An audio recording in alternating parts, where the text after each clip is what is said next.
He passed away, the one who made Ninja Gaiden and DOA.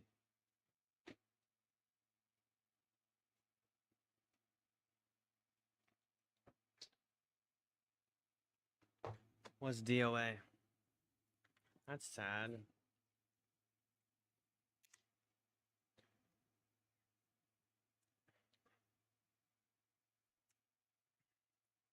It's always sad when someone big, someone with like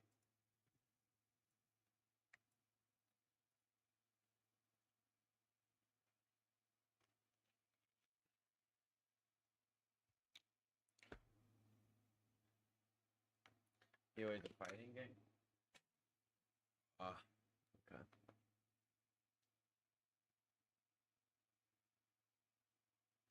I don't typically bother with fighting games, so I guess that makes sense why I never heard of it. Well, that's tough. Unlucky.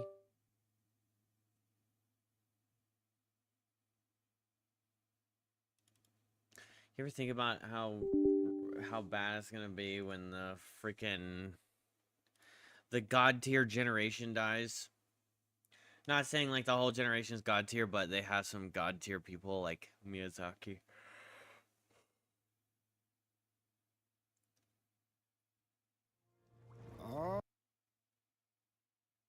Miyazaki, the guy who made Death Stranding.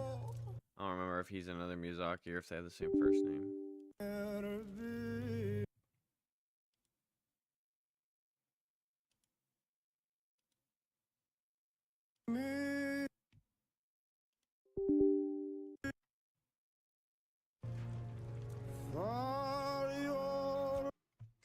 Right, and then Hayao Miyazaki from Studio Ghibli. I'll be sad when he dies.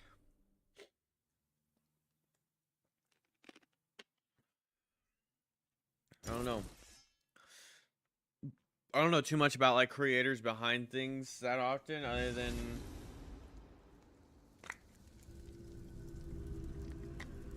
a couple of them. But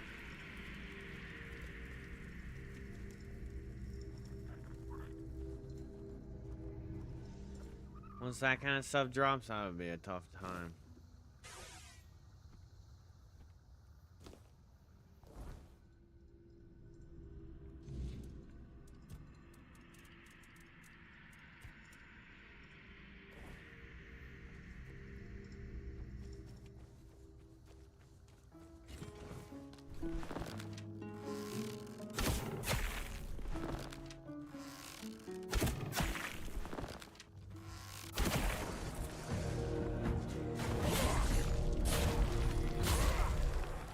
Yeah.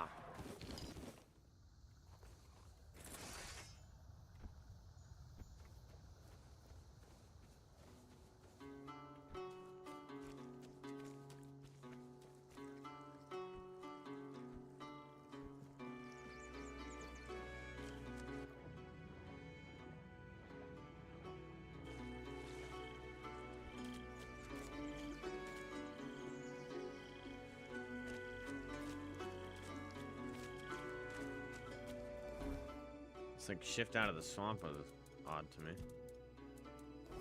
Surprising.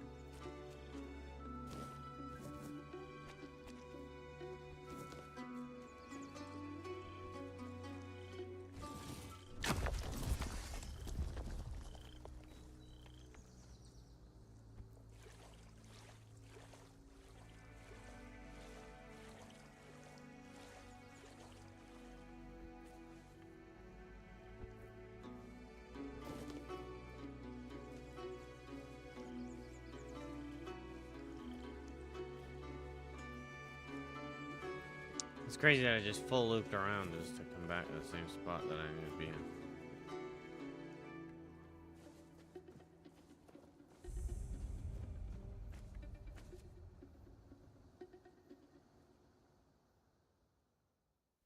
Well, how you doing, Warlord?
Bro was grave robbing.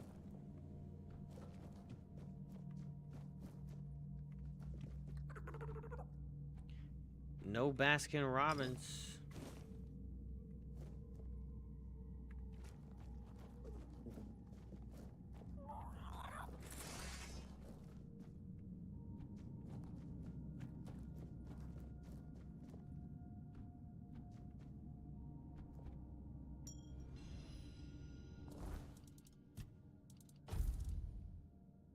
Increases damage by 100% if enemy is poisoned? That's an insane ring.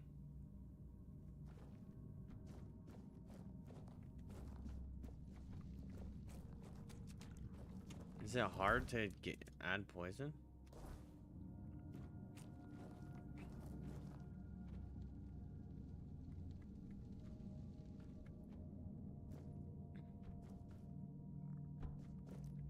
Wait, where the fuck did I come from?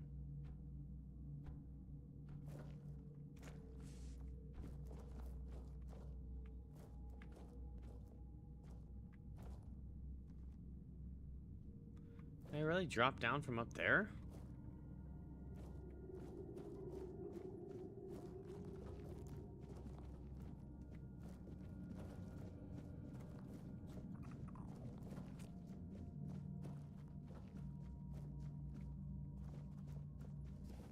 Am I lost?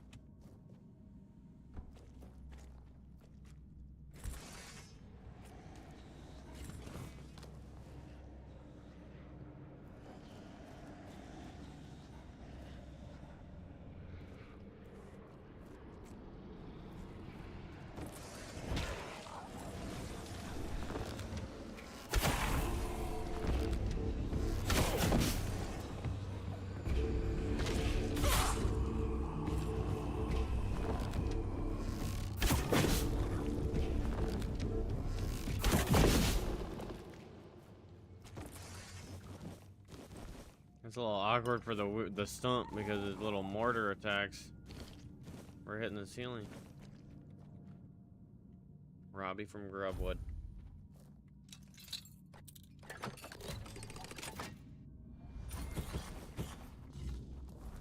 Robbie's bow. Restore 20 stamina after killing an enemy. You have a 10% chance to instantly kill an enemy if it has less than 20 stamina. I mean, that's pretty nice, but it ain't much.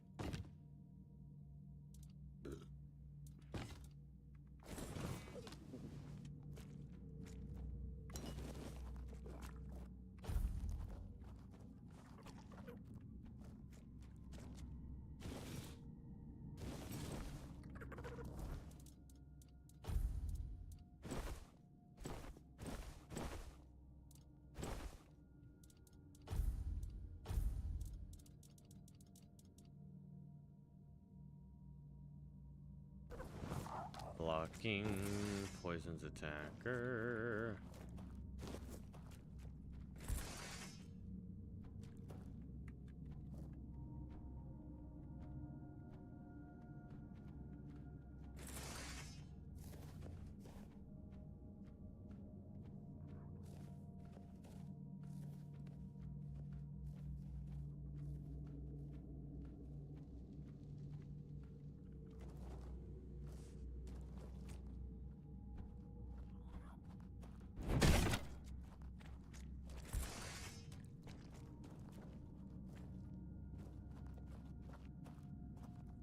Interesting.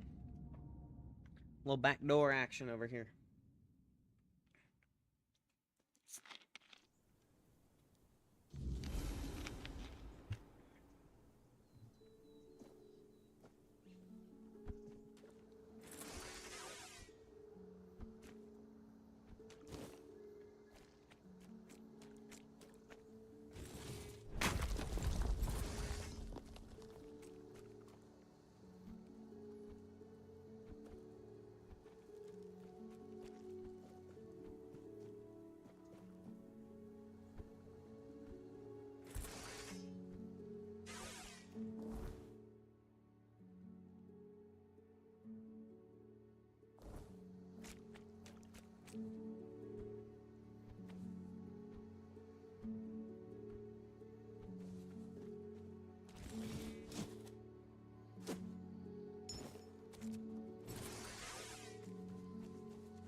Corrupted temple.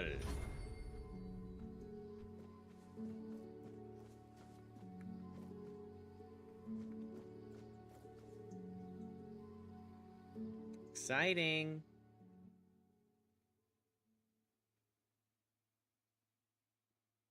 Wonder if it's gonna be like came to a main quest early kind of thing.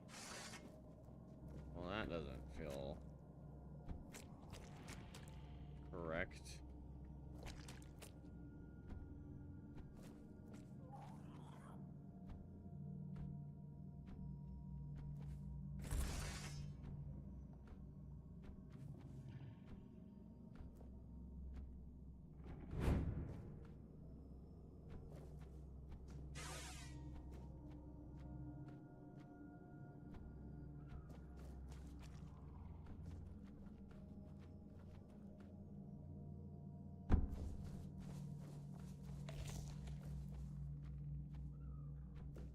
Rugby, how you doing there, pal?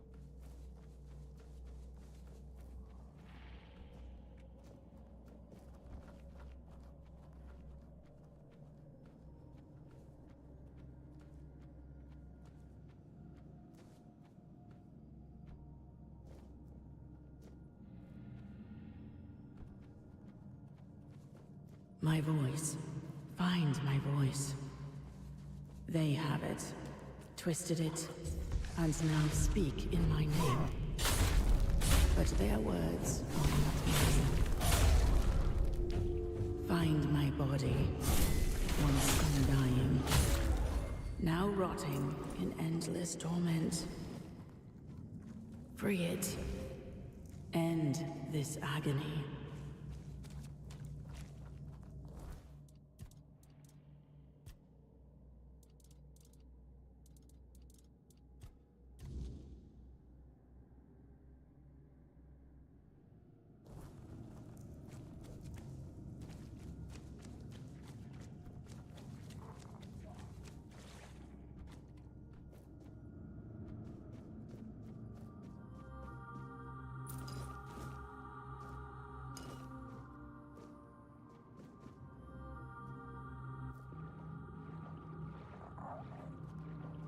Glowing ass water.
I am Bedelia, once a wife trapped in a life of torment, fleeing from my abusive husband. My greatest sorrow and sin is leaving my children behind, hoping they might find a better life without me. Seeking refuge, I came to the temple of the All-Mother. Yearning for peace and redemption, the shadows found me, whispering that my suffering and sins made me deserving of their darker embrace. Believing I was beyond salvation, I accepted the forbidden rites, surrendering to the fate of the temple. Now my spirit is bound to these cursed halls, my whispers mingling with the tormented souls of the damned. I accepted this fate, knowing I am a sinner and believing I deserve this eternal punishment. May the All-Mother forgive my abandonment and cleanse this place of our suffering for my children's sake, if not my own.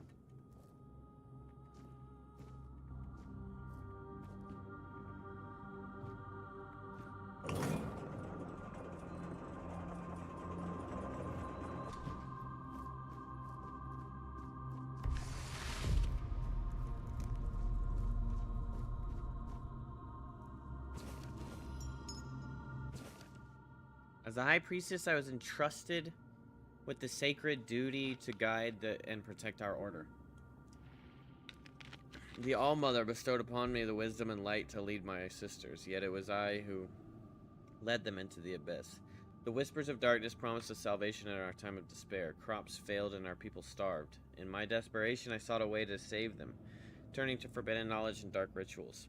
I believed I could control the shadows, harness their power for good. I was wrong. The darkness consumed us, tainting our souls and turning our sanctuary into a corrupted temple. My sisters followed me, trusting in my leadership, and I led them to eternal damnation. Now as a wraith bound to this forsaken place, I hear their tormented whispers, and I know the full weight of my sin. I betrayed their trust, leading them away from the All-Mother's light and into the endless darkness. Let my confession stand as a dire warning. Even the purest intentions can lead to ruin when one strays from the path of light. May the All-Mother one day forgive my transgressions and free my sisters from this cursed fate.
Wait, so basically if I die, this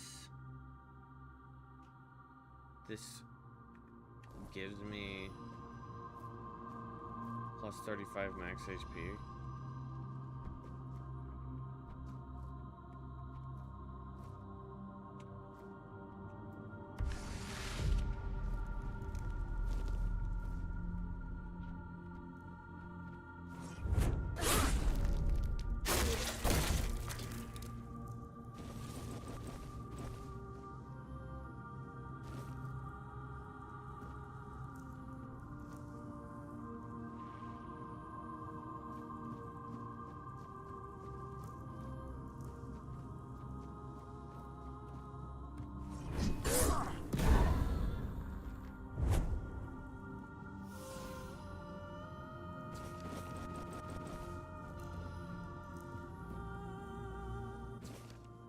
I'm Aaron, once a hopeful acolyte of the All-Mother, barely in my teens when the darkness consumed us.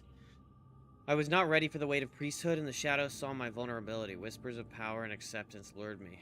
I sought to belong to the Be Strong. In my naivety, I performed the forbidden rites, believing they would make me a true priestess. Instead, they trapped my soul and tainted our temple. Now, as a spirit bound to these cursed halls, my whispers join the damned. I was too young and weak, and my fall led to our ruin.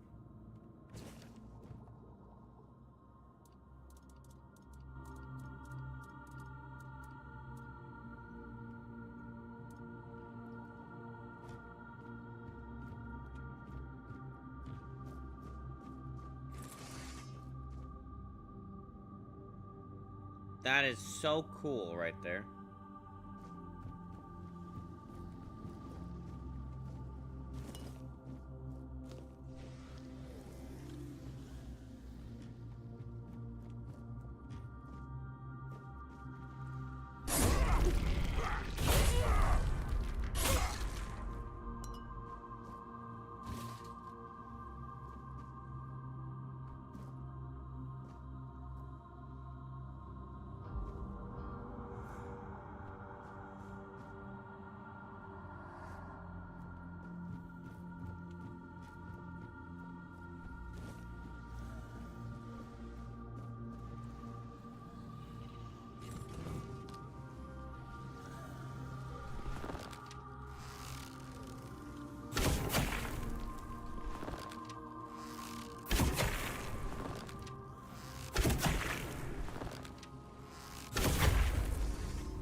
I'm Bryna, once a humble peasant girl, unlearned but devoted to the All-Mother. I rose to become a priestess through sheer faith.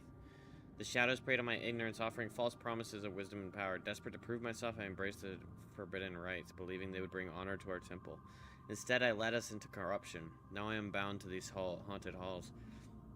My spirit a testament to my folly, and my whispers join the chorus of the damned, a reminder of the price of ambition. May the All-Mother forgive my trespass and cleanse this sacred temple of our torment.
I mean, poison ain't so bad.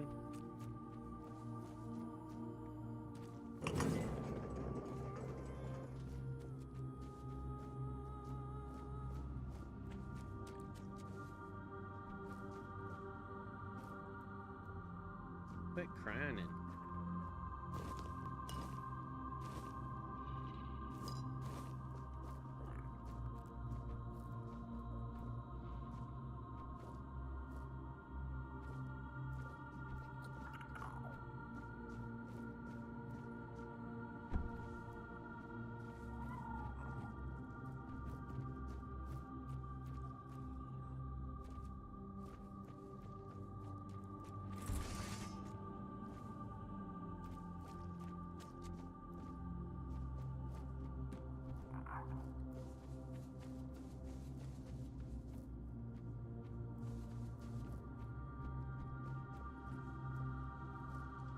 Bro, how deep is this dungeon? Finding extra floors underneath.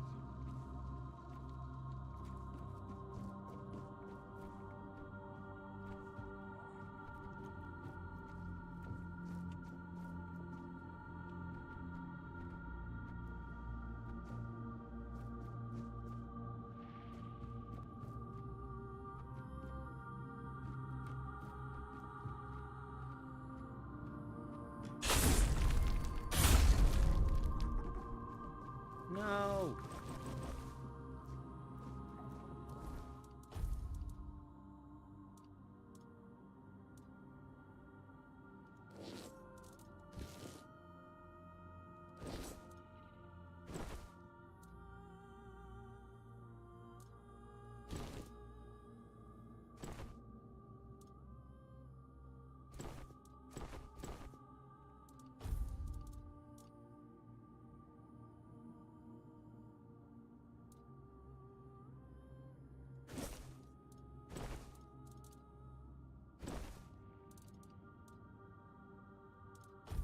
Damn, looking sexy.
Damn. Looking extra sexy.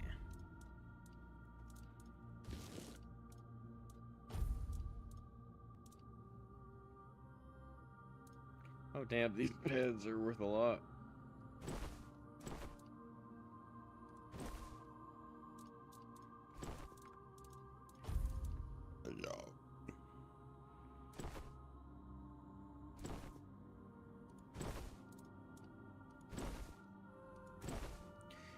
What's up, Frosty? Hey, okay, so for transmog, I just have a quick question. If I want to transmog stuff, is just picking it up unlock the transmog, or do I have to wear it real quick?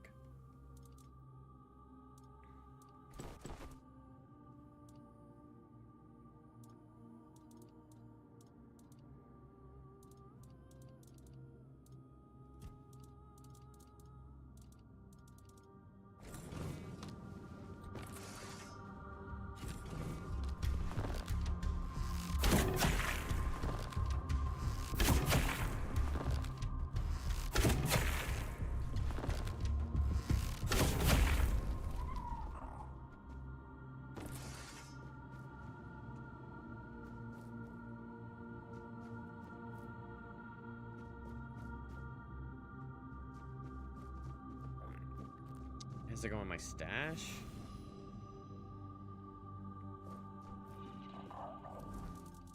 There. Okay.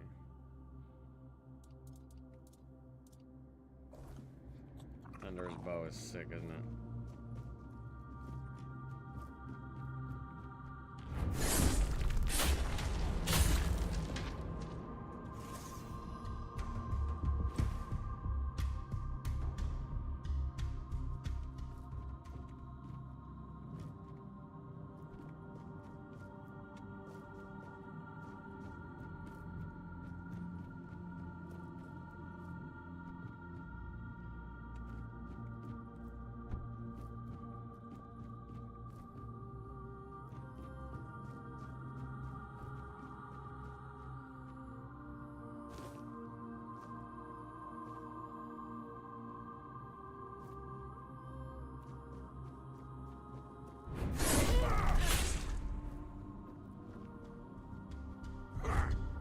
Wait, she's still alive?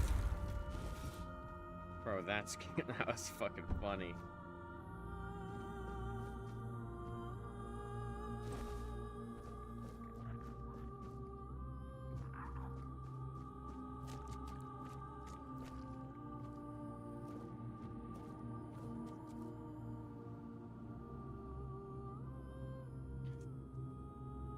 Yeah. They're pretty sick. And I got this from one of the...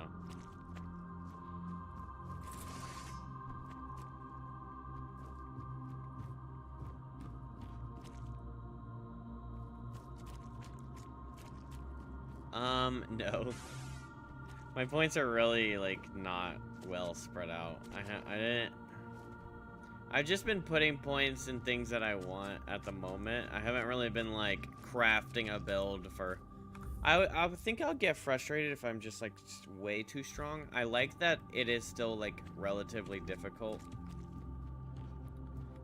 And I'm not, like, just running around. Like, if I really wanted to craft a really good, like, build for this greatsword, I feel like I could, and then just, like, start one-shotting everything, you know?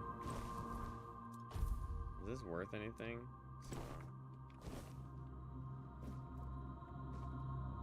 Let's take our chance. So I'm kind of, like, taking it easy on, like, just auto pointing. Well, hello.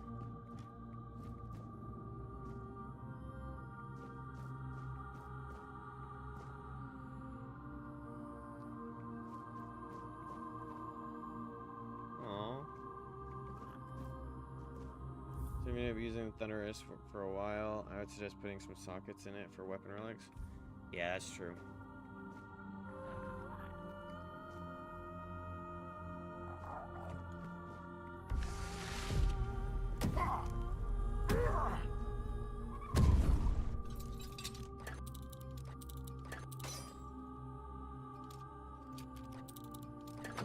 Yeah, I know. Thank you.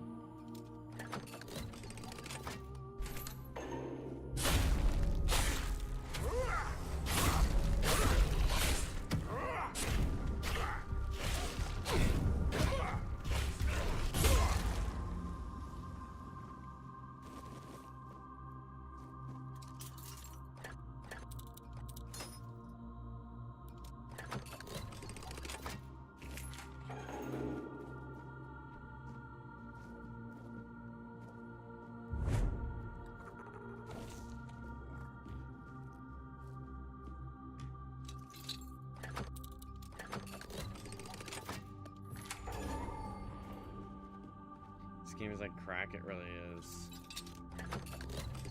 There's so many things. There's so much to find.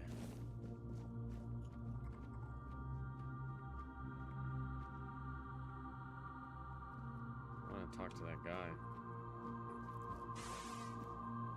Oh, how lost you are. How clumsy. If you seek salvation in the blessing of the All-Mother, then I'm afraid you've come to the wrong place. This temple isn't blessed anymore. It's tainted and rotten. Try to leave while you still draw breath. Do not repeat the same mistakes I made. For if you do, a fate worse than death will befall you. Who am I? Who am I? I'm Kireth. I sought a way to help the priestesses, to reverse the weirdness that corrupted them. Weird. I was a naive fool, and now I pay the price. An ascension of a different kind. Perhaps the only one that truly exists. The All-Mother took on an accursed form and revealed herself to the priestesses. A truly wicked theophany. Damn, this guy's going hard on his voice acting. Truly wicked theophany. You do not want to know. It's not a decent thing to say out loud. Trust me, Do not follow in my footsteps. Do not listen to the singworm's songs. Our sins should remain our own affair. No holy one can erase them with a blessed gesture or word. Now I know that. He tried to help to reverse the I corruption. believed in what that way? faith is nothing more than magic.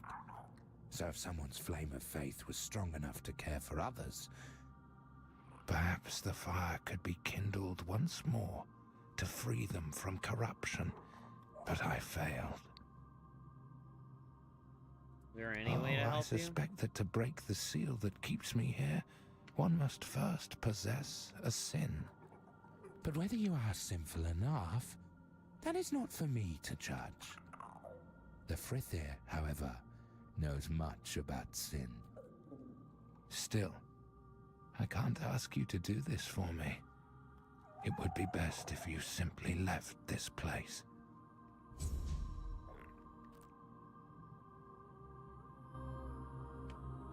Wait, is that a new quest?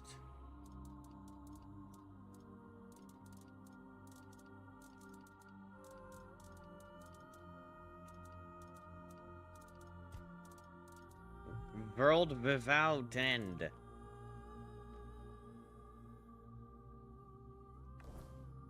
Please help me. I bet you he's a bad guy.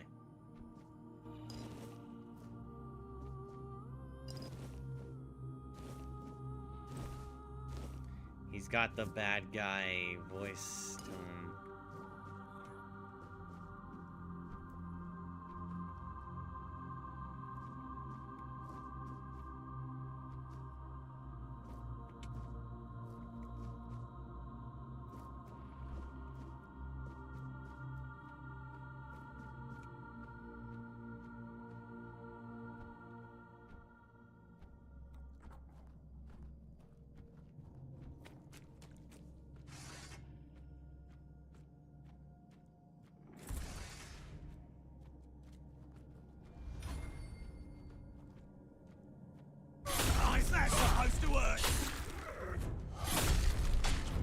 Holy shit.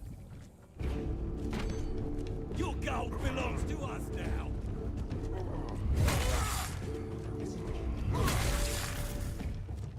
We'll make short work of you.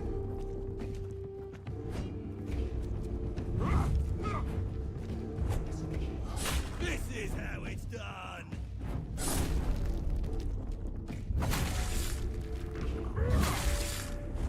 This is how it's done.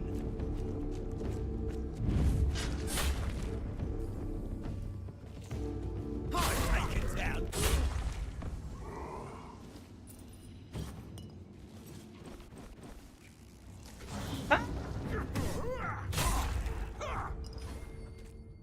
Scared me, buddy. It's a cool helmet. Critical hits make your target bleed. It's like the face that I have, but with a bunch of stuff going on. Receiving damage makes the target bleed.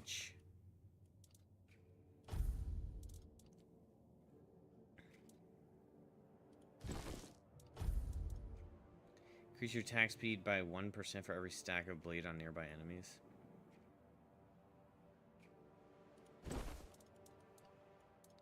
Dang, those are cool. Increase your stamina regen for every stack of bleed on nearby enemies.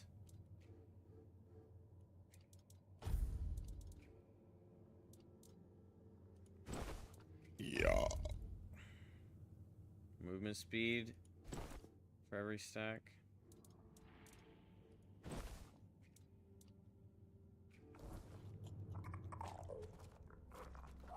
Oh wait, plus sword.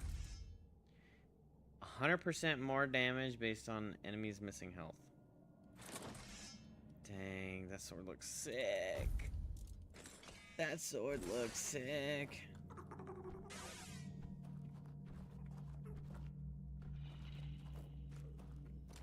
Makes enemies start burning if they hit you.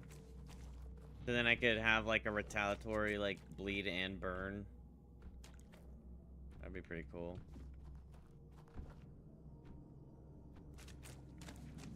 What the hell is this, a bounty guy? Why is he back here?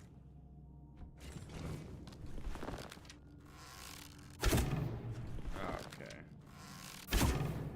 Okay.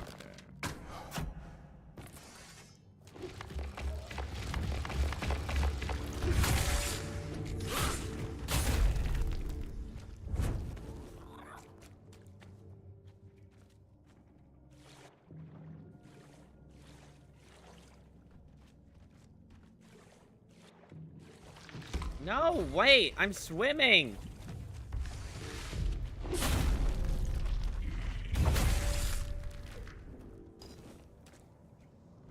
Funny, like I'm like jump attacking, like as if that's actually like effective. I think it's like it's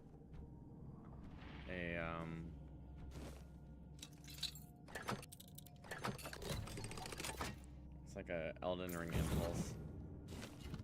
Cascading deluge.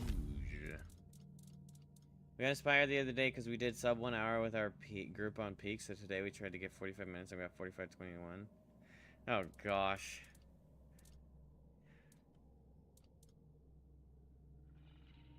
Consecutive attacks deal 1 more damage. Bro, you could do like a point blank, like prr.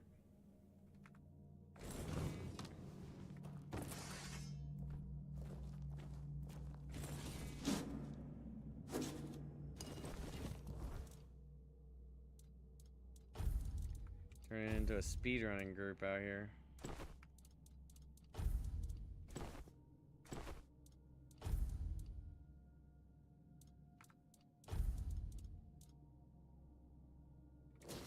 £6? For what? A knife?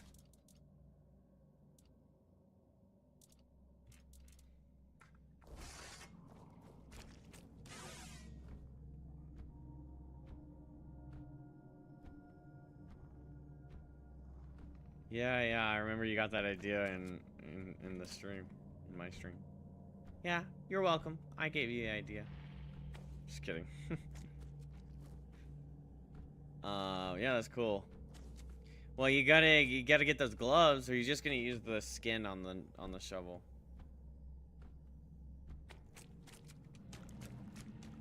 Are you just gonna transmog one of the, like a good two-hander into a shovel? Or are you gonna actually use a shovel?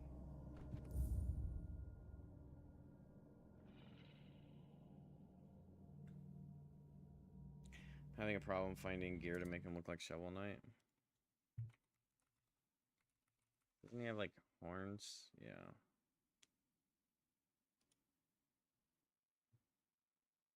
I wonder if there's like a set that is literally... Well, there's like the weird shovel, which is like way more damage than a regular shovel. And then there's also the gloves that double the damage from using like a shovel or a... Ah! It's a bait. Damn!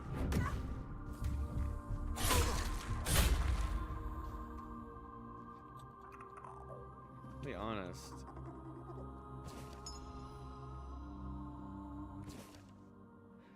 As I chart the temple's outer boundaries, I stumble upon an overgrown garden, now a twisted labyrinth. The flora here pulses with the malevolent life.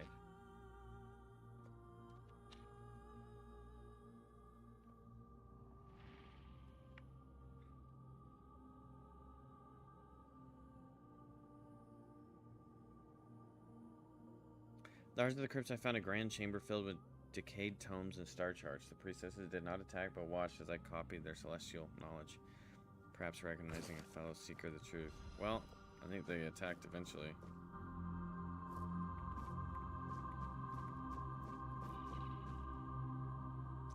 Alright, so he's saying that there's an actual... another underground crypt? I can't tell. Is this the underground crypt? Or is there, like, a pathway to go even deeper?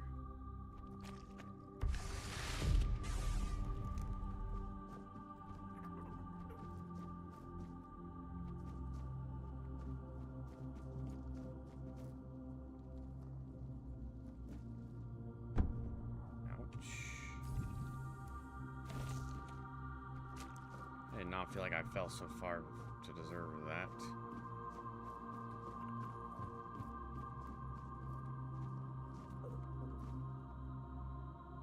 Someone directly above me.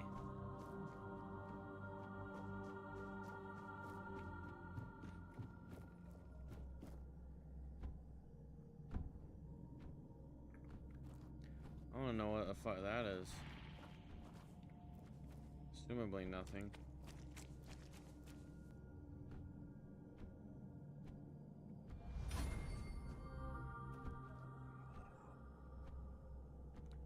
Okay, so we gotta kill the singworm songworm.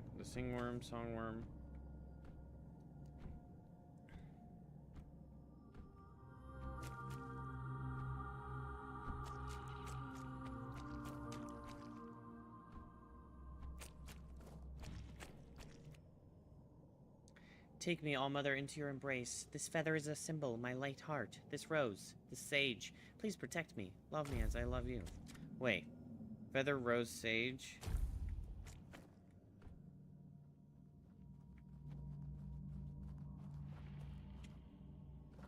Teabagging your corpse. Woo! Woo! What's up, Hippo Lippa?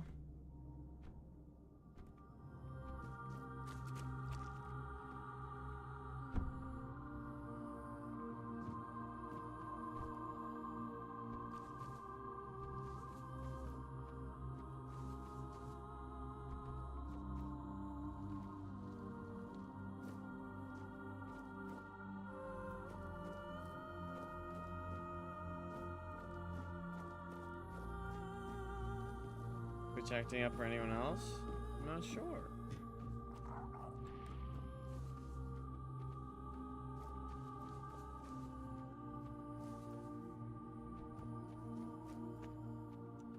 Didn't have any issues getting live. Nobody else has mentioned anything so far, but we haven't had too many people come in today.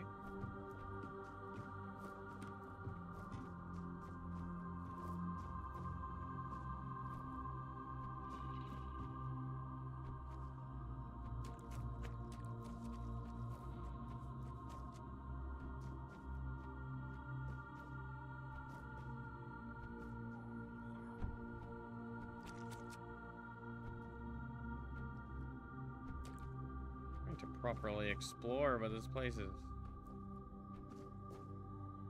maze-tastic.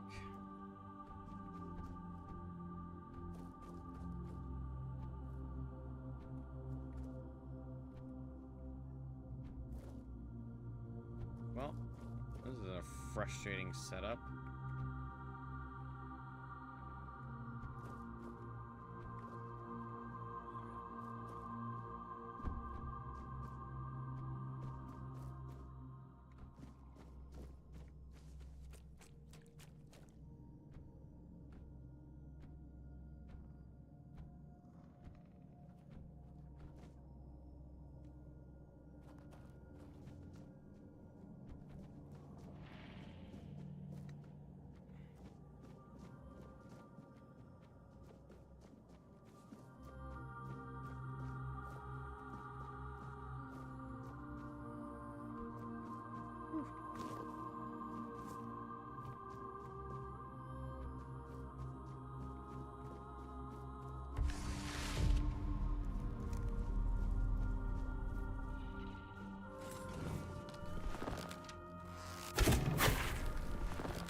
Bro, it's cool that the fire arrow has like a light to it.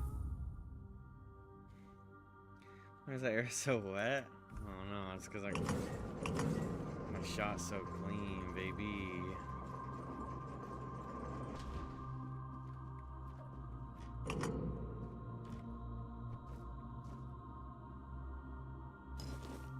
This looks like, I thought this was like documents. Like a file folder document. Oh. Okay.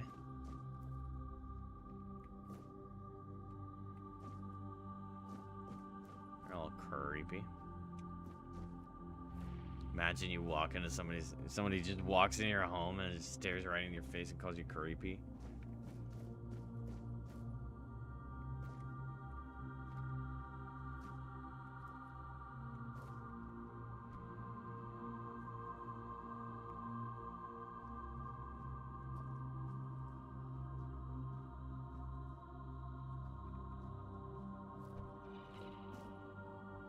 Ah!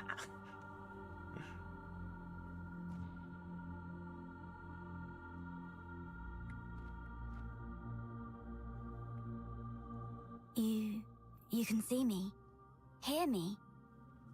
How strange. That's not how it's meant to be. I decide who sees, who hears.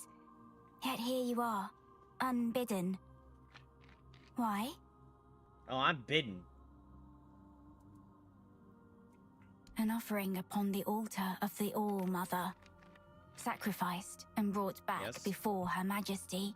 I gave her my Yes. life, expecting nothing in return. Ever since you told me And I about being received her addicted to highest Flonase, grace. But what are you? which I is not wonder the same product that That you've broken that the I'm rules using. of my domain. Perhaps the Every time I mother use it, I sent think, you. I'm Or addicted. perhaps you've come to tear my purpose apart.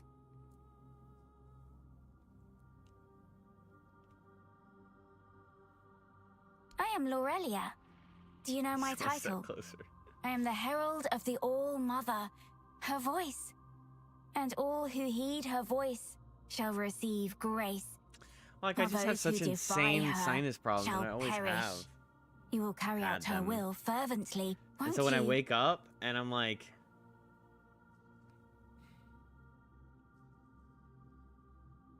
man, my breathing doesn't feel as good as it did yesterday, and then I use it, and immediately my sinuses start clearing. I'm like,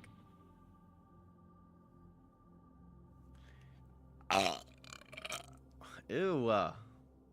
I dreamed of her since I was little, almost every night. Sometimes even during the day. Bottle that up. The Coke villagers burp. said it was a gift. But I was afraid. I was afraid of the mother. Can you believe it? I lacked faith. I didn't know I was chosen. I resisted serving in the temple. How silly I was. I'm wondering if And I'm then finding her too She early. came. Warm, good, present. Take my body and soul.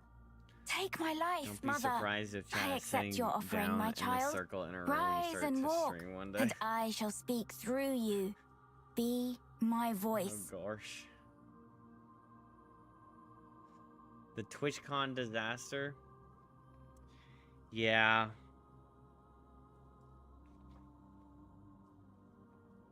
I feel bad for Emeru.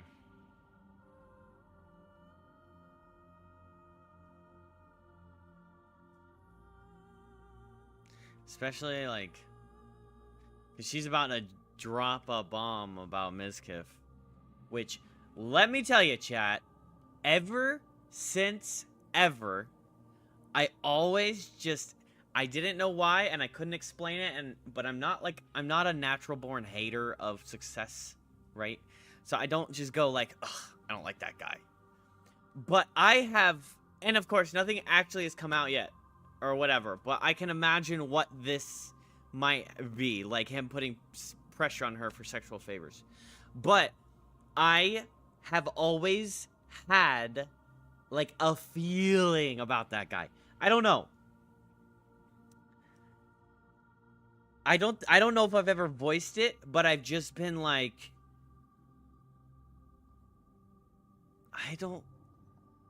something about the guy gives me the ick. It just, I don't know, something about his situation, the way he talks to the girls in his show or whatever. I've just never really liked him, and I've always been, like, wary of him. I mean, like, what's going on behind the scenes kind of thing. And potentially there is something going on behind the scenes, and I was right. Potentially. Allegedly. Possibly. That's exactly how you were with you? Nuh-uh. Never watched him. His eyes are beautiful, but his eyebrows weird. Does he have those, like, blue-ass eyes? Are they like gray blue?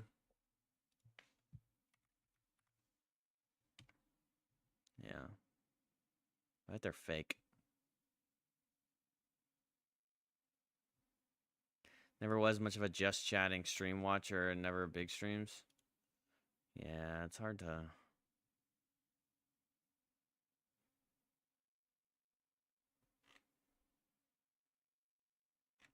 Yep. You got that like gray blue going on.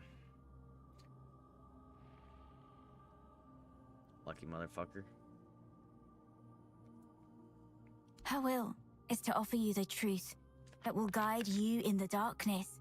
Entrust your soul to her, and she will lead you to salvation. I used to follow this chick who played DVD. Okay, the thing is, I don't even... It says, like, what's her...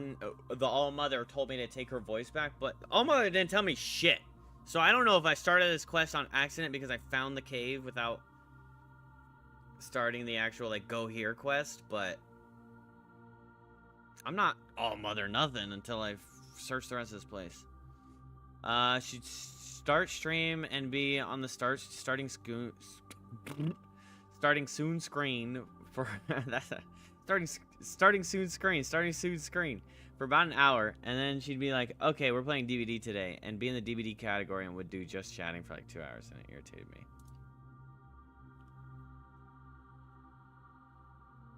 Hell yeah.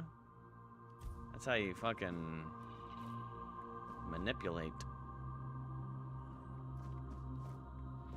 Step 1, be a girl. Step 2, do just chatting. Step 3, enter a semi-popular category and claim to be going to play that game, but not actually play it. Step 4. I couldn't get back up. Oh.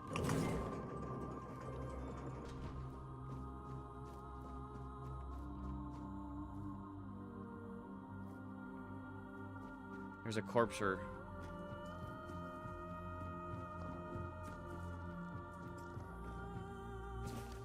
Ellen's confession. Ellen's confession. I abused the people on my show set. I am Ellen, the bastard daughter of an aristocrat, fleeing my father's vengeful wife. I sought refuge in the temple of the All-Mother, believing it would protect me from my past. The shadows found me instead, exploiting my fear and desperation. They promised me safety and power if I embraced the forbidden rites. Desperate to escape my lineage, I succumbed to the darkness. Now my spirit is bound to these cursed halls, a prisoner of my own making. My whispers join the tormented, and a reminder of my tragic choice. May the All-Mother forgive my weakness and cleanse this place of our suffering. May the All-Mother forgive my weakness.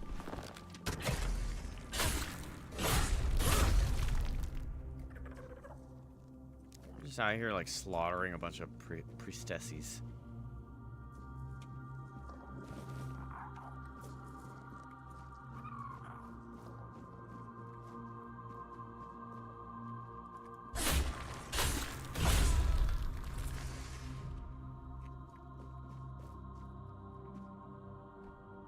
Well, my one-handed is maxed, so I need to stop killing people with one-handed.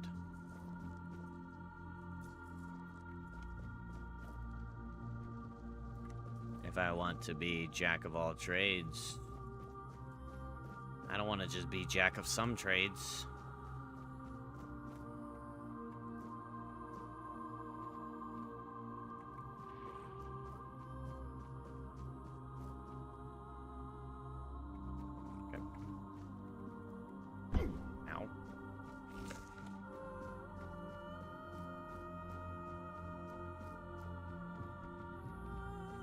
Ah, this place is driving me crazy.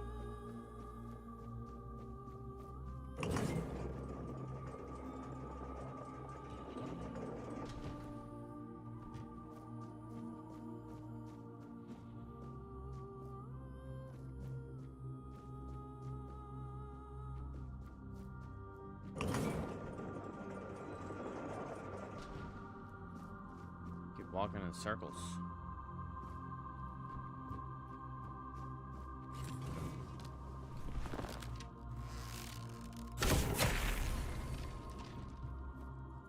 Damn, that bow is thunderous. Ow.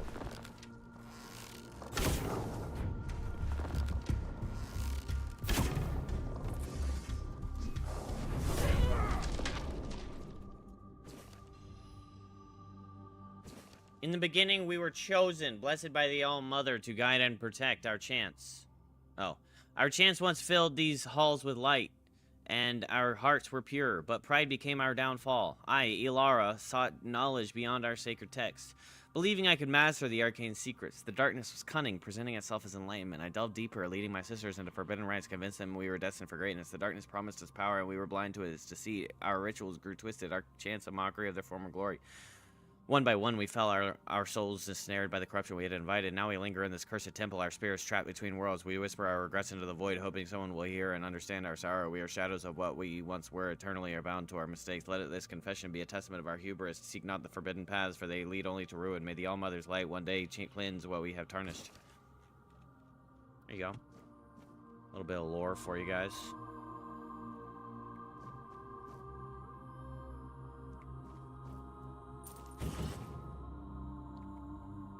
Did you get all that?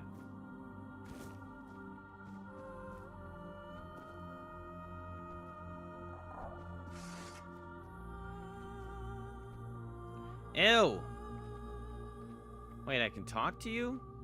I don't want to talk to you. I want to kill you. You shouldn't be allowed to live.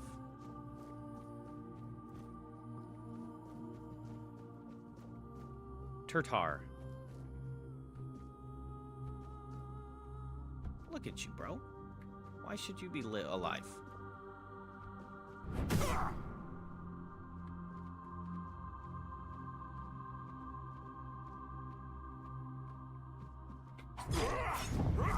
Oh, shit!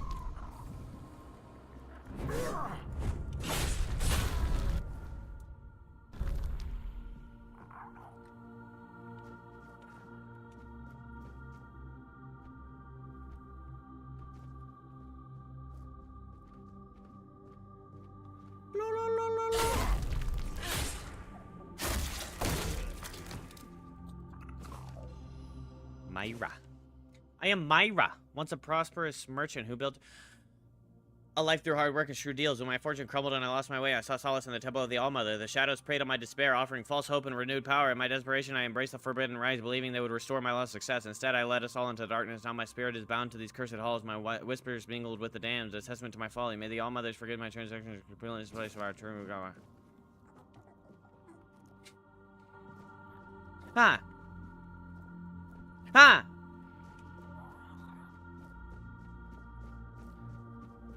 Listen, if you're all priestesses, why are you walking around with knives?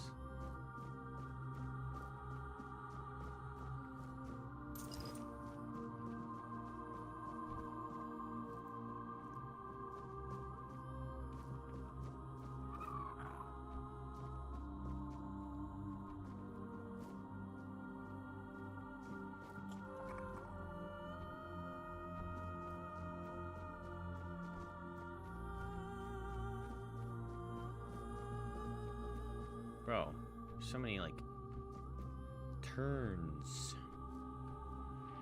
There's a lot of turns to be had. Tartar. What's up, Tartar?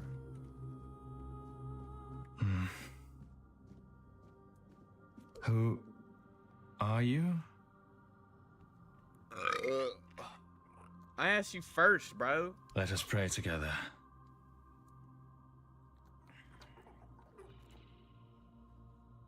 The descent of divinity. The All-Mother has graced us.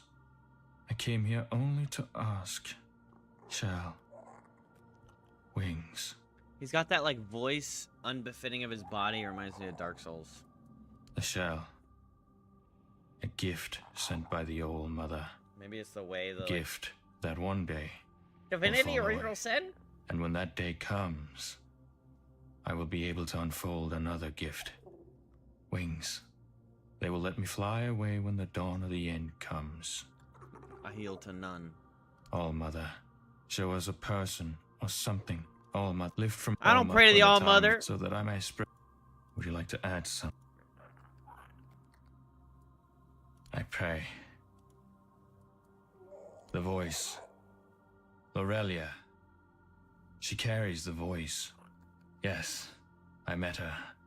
She loves to spend time in her room. Just right there.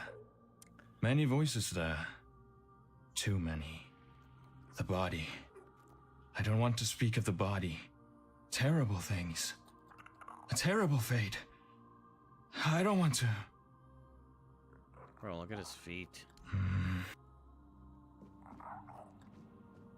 God dang, bro.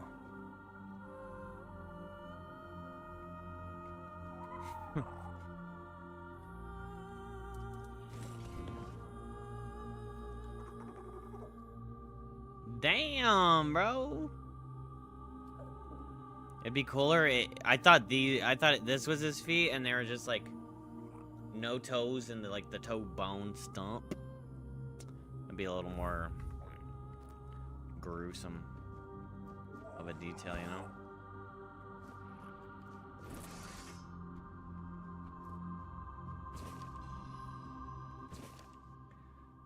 The temple looms honestly is like he had hooves. No, like this, but like cut right here and then no flesh right here. So like this much of a finger, but also no flesh and just like bloody bone, like half of a bloody bone. Just be an interesting design choice if that was like his fingers and his feet. The temple looms ominously, a sanctity long replaced by an aura of decay. I hear the faint chants of the undead priestesses echoing through the halls of chilling welcome. A venture deeper today. The air is thick with the smell of death and an ancient incense. Shadows dance on the halls, and I swear I saw one of the priestesses following me. A narrow escape. An undead priestess nearly caught me as I inspected an old altar. Their whispers are growing louder, seeping into my very thoughts. Found an ancient relic still pulsing with dark energy. It feels like the temple itself is alive, watching my every move through hollow, lifeless eyes.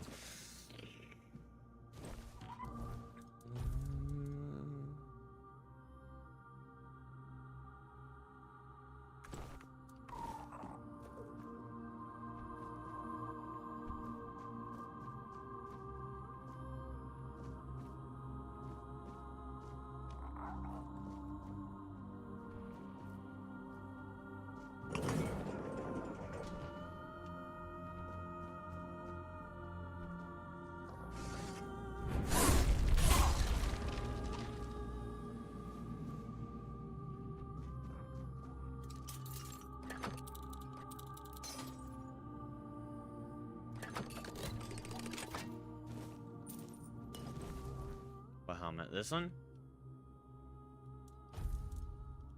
Or this one? Or this one? Or this one? This one? It reminds me of Darksiders.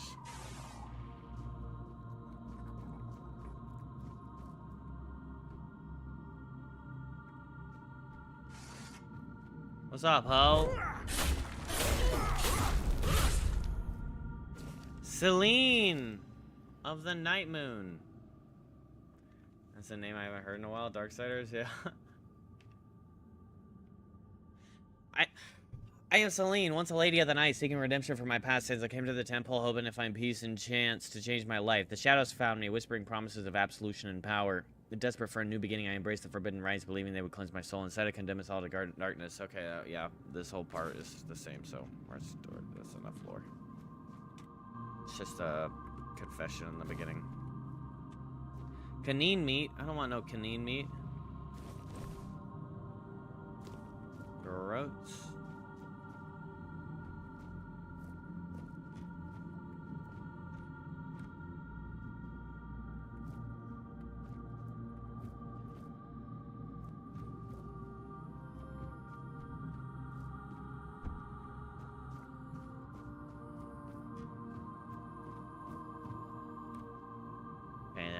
Been down there. Any other ladies that need to confess to me?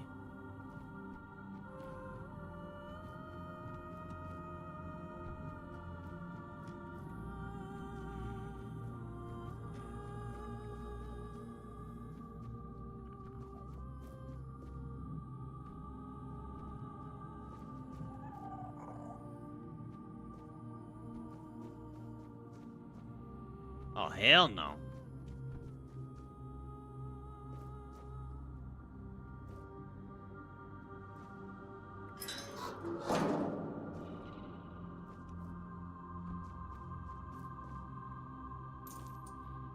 Damn, bro, why does everybody gotta be, like, torturing people?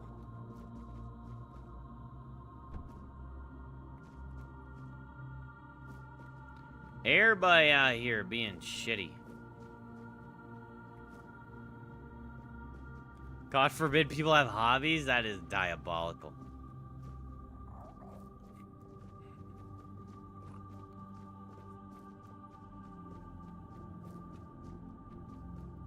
Bro, work today was so goofy. It was like I made money, I made fine money, but it would be like I had a whole open section in like one table, right? And then it would stay like that for like 40 minutes. And then all of a sudden, I'm getting sat. Okay, cool, I'm getting sat. I'm not all of a sudden I'm getting sat. Okay, I'm getting sat. And then I'm getting sat again. Before I even had the chance to greet the people I just got sat with. And then, as I'm greeting those first people, I get sat again. Like, why do these girls just not give me anything and then triple see me all at the same time?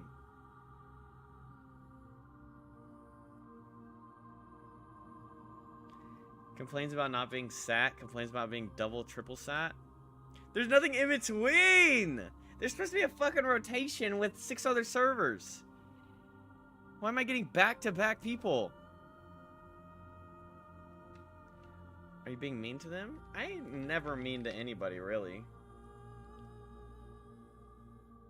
Most of the time I'm in before Mud goes, excuse me? Most of the time,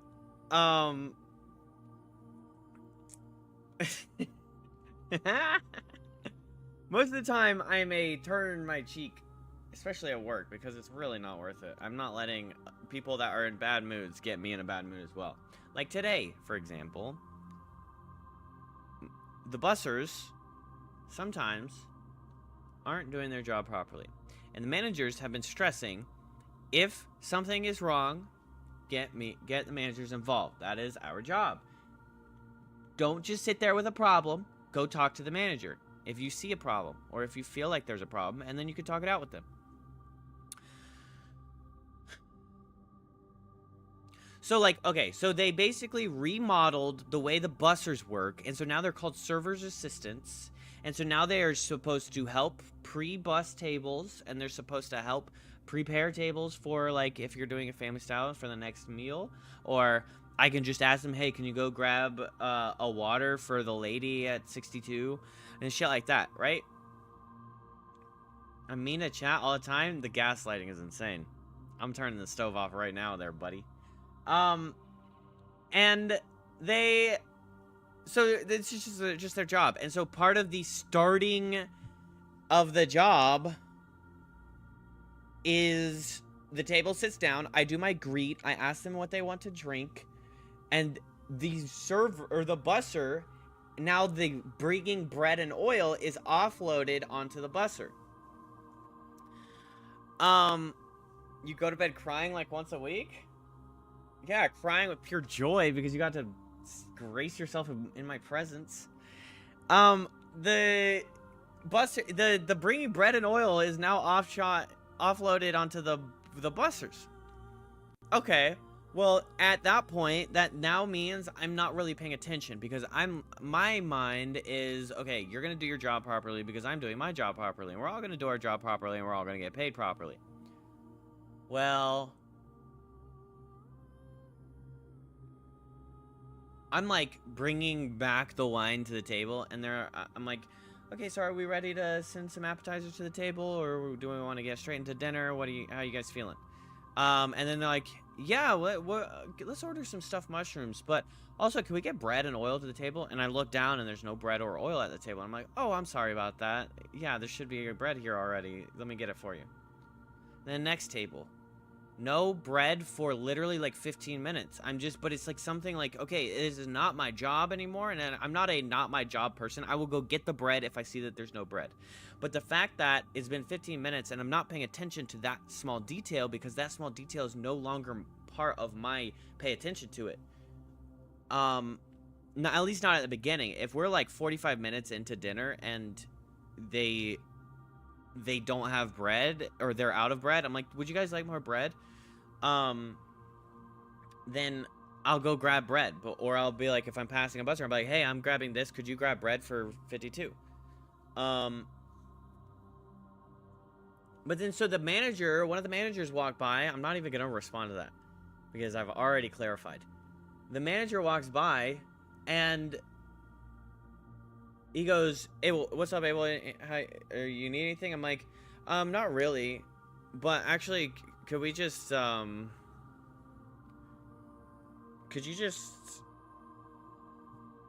forget how I worded it, but I probably worded it more aggressively than I meant it to be. I'm like, I'm just not getting bread to my tables, and I don't really see bussers that often. I just could we get bussers to do their jobs? And he goes, oh, well, we're in transition, so it happens, you know, once the shift is in transition and this and that. And granted, it's 5:30, aka an hour and a half into shift, right? And he's like, so who's your busser? And I was like, I don't even know. And he's like, well, maybe you should get started with knowing that part. And I'm like, I don't think that's all I need is for the minimum job to be done. It doesn't matter who my busser is. I just need bread. If I don't have a busser in front of me and I don't have the guy that's supposed to be my busser, which you never know who's your busser because they'll be like, okay, they'll be like, all right, here's all the servers in their sections. Okay, good. Now here's the busser assigned to these 3 servers. Okay, good. And then the bussers just go ahead and decide. Sometimes they decide that, all right, this busser is in charge of bread. This busser is in charge of grabbing dirty dishes off of tables. This busser is in charge of replacing tables, like re-flipping tables into the proper, you know, setting the table back up. Sometimes they'll just do that. And that's all the bussers across the whole restaurant. Because they all pool their money now. So I don't have a busser because I don't know what they just decided their new, like, job description is. I don't know what model they're working with. So all I need is the fucking bread at the fucking table. I didn't say that to him. But, you know, that's what I'm saying. It's like, well, that's not what I'm saying. That's not what I said. But that's what I'm asking for. But in a very nicer way. And so then I'm just like, oh, I just don't know why I have to go hunt bussers down. This is what I said. I was like, all I'm asking is for bread. I don't know why I have to go hunt bussers down to go do the job that they're supposed to do. It's part of the job. And he goes, I'm gonna go see what busser you have. And I'm like, okay, great. That's super helpful. Not. It doesn't matter what busser I fucking have. I just need bread. I didn't say that either. But he was just being annoying and absolutely unhelpful. Like, giving them excuses like, oh, well, we're in transition, so sometimes they gotta get their stuff set up before they can... It's like... What? Because I came into the shift at the same time as them, and I'm all prepared and ready to go, and I'm getting sat. What's taking them so long? We're an hour and a half into the shift. Why are we still transitioning into the shift? And so then he goes and gets John, who is... Okay, let me just describe John for you. John thinks he's the grace of God given to the system of the bussers in our restaurant. That's description number 1. Description number 2, he is actually really good at his job. Description number 3, you could brush his toe with a feather, and he'll be... Da, da, da, da, da, da, da, da, da. Like, he is threatening people. He's walking around all mad. He's throwing dishes around because he believes he's the grace of God. I don't know. He believes he's ascended down onto our restaurant and is providing the utmost peak job of busterdom, and is knighted like he's Lancelot of the Round Table. Like, I just don't know the way he walks around and talks. And again, he's great at being a buster. He's really good at the job. Most people are like, I would rather have John as my buster than fill in the blank 2 other people. But if he gets mad, he shows it. And he's walking around the restaurant, carrying around the freaking bus tub, or like grabbing a plate and throwing the fork onto the plate, making a lot of noise right beside 2 other tables, and they're all like this. Or he's literally speaking words into the table out loud about how mad he is at so-and-so. And so I'm like, hi John, how are you? We fist bump, all that stuff, and I just avoid. I don't ever want to tick him off because I don't want that energy pointed at me. Well, apparently, the general manager, the guy in charge of the whole fucking restaurant, just instigated a bunch of bullshit with my busser about not having bread at the table. And so now, John is spending the entire fucking shift. He walks into the kitchen, the door slams into the wall, and he goes, Abel, time for communication. Your 42 would like to see you because they don't have this at their table. And then he walks out. But actually, he said 32, and I'm like, I'm not 32. I don't know what to tell you. And he's like, 32 wants this and this. I'm like, 32 is not my section. I do not have 32. And he goes, 42, you know what I mean. I'm like, I don't fucking know what you mean, because 52 or 42 or 32, I only have 42. So you could say 52 and I wouldn't know what you mean. You could say 32 and I don't know what you mean, because you have to be fucking specific. Because I'm not going to walk up to 42 and be like, hey, I heard you had a problem. And they'd be like, no, we're doing great. And then I'm like, oh, I don't know why I thought that.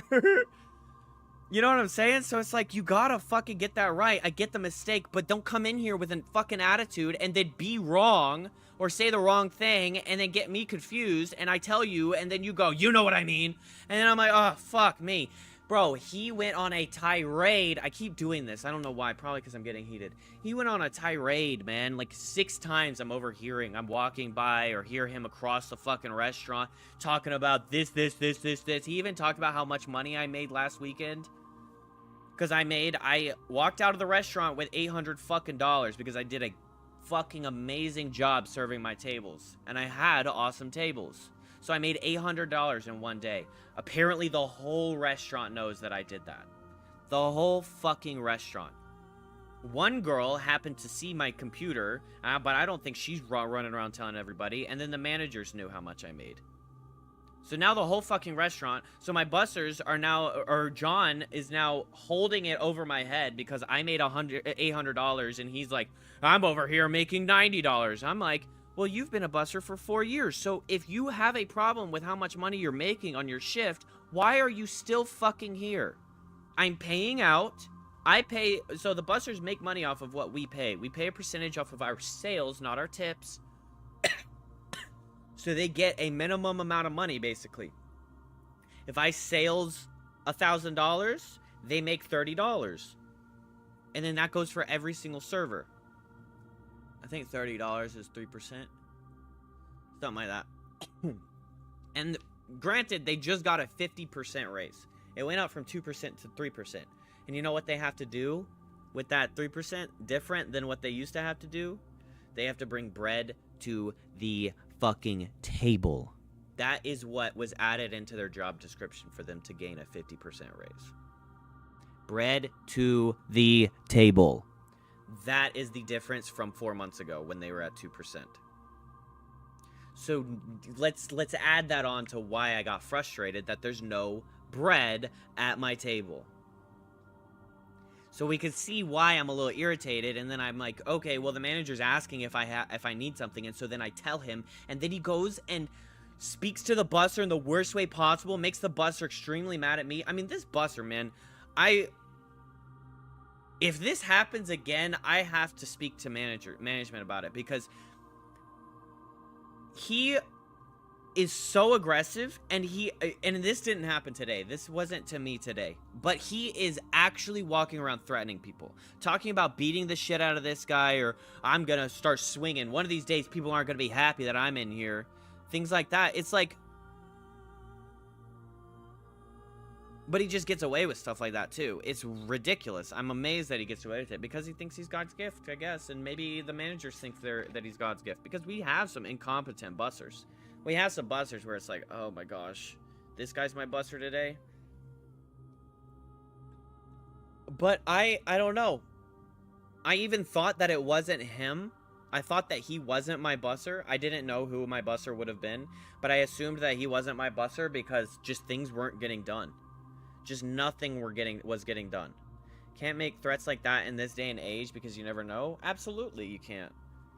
But regardless, like, making threats in general, I don't care about day and age or nothing. This is we're talking about, hello, Saya! We're talking about, like, safety in the workplace. Regardless of whether I actually think John is ready to knock my lights out, that's not proper conversation in the workplace. We should not be talking about fighting anybody in the workplace. Especially if it's just me calling you out for not doing your job. He's just, I'm pretty sure he's just mad because his ego is getting hit because he wasn't doing his job properly at all. He was nowhere to be found. I didn't even know who my busser was. Because, like, at some point you start to figure out who your busser is, regardless. If I'm an hour and a half into my shift, I usually know who my busser is. So if my manager's saying, who's your busser? And I didn't actually look at the sheet. I looked at the sheet and I had a picture of the thing, but I didn't look at who my busser was. Every other shift I've had, I've found out who my busser is. In like 15, 20 minutes. You just know because of their presence in the area. The bussers are going to be, like, I was section 4. If my busser is John, he's probably going to have section 4, 5, 3, and 2. And then, you know, Ronnie is going to have section 8, 7, 6, and 9. Sorry about the 6, 7, 8, and 9. They're not going to have, like, 4, and then 11, and then 6, right? So, like, you kind of understand based on presence. So, if an hour and a half in, he doesn't have any presence, what are we doing here? What's going on? What's up, Bonky Boops? Welcome to the stream. But yeah, I don't know. It's just, like, frustrating. It was a really weird, because it's never, I mean, he's been aggressive in a way towards me, but we've kind of, like, worked it out, and it's never really been that bad. But bro, the whole day. Oh, and then he started, like, handing me shit that was clearly his thing to handle, and he's like, all right, Abel, I'm gonna need you to grab this, this, and this. And I took it, and I then put it down 2 feet away. I was like, you're gonna act like that, I'm not gonna fucking help you. This isn't how it's gonna work. Okay? Because this is the minimum standard of your job. And it's been 15 to 20 minutes since you cleared off this table. Okay? My table has been dirty. This is a completely separate instance in the same, like, today. This is 3 hours later. My table has been dirty for 15 to 20 minutes. He now finally clears my table. And then he's like, Abel, grab this. Abel, take that. Oh, that to-go box that's not used? Yeah, you're gonna have to take it off the table. I don't give a fuck. They asked for the to-go boxes. They didn't use it. I'm not taking shit off the table. I really don't know how your place manages to survive with all these stories. I don't either. I don't know how some people keep the job that they have. The restaurant I used to manage sounds like heaven to compare to this. Oh, I don't even want to get... I will get into it because it's still interesting.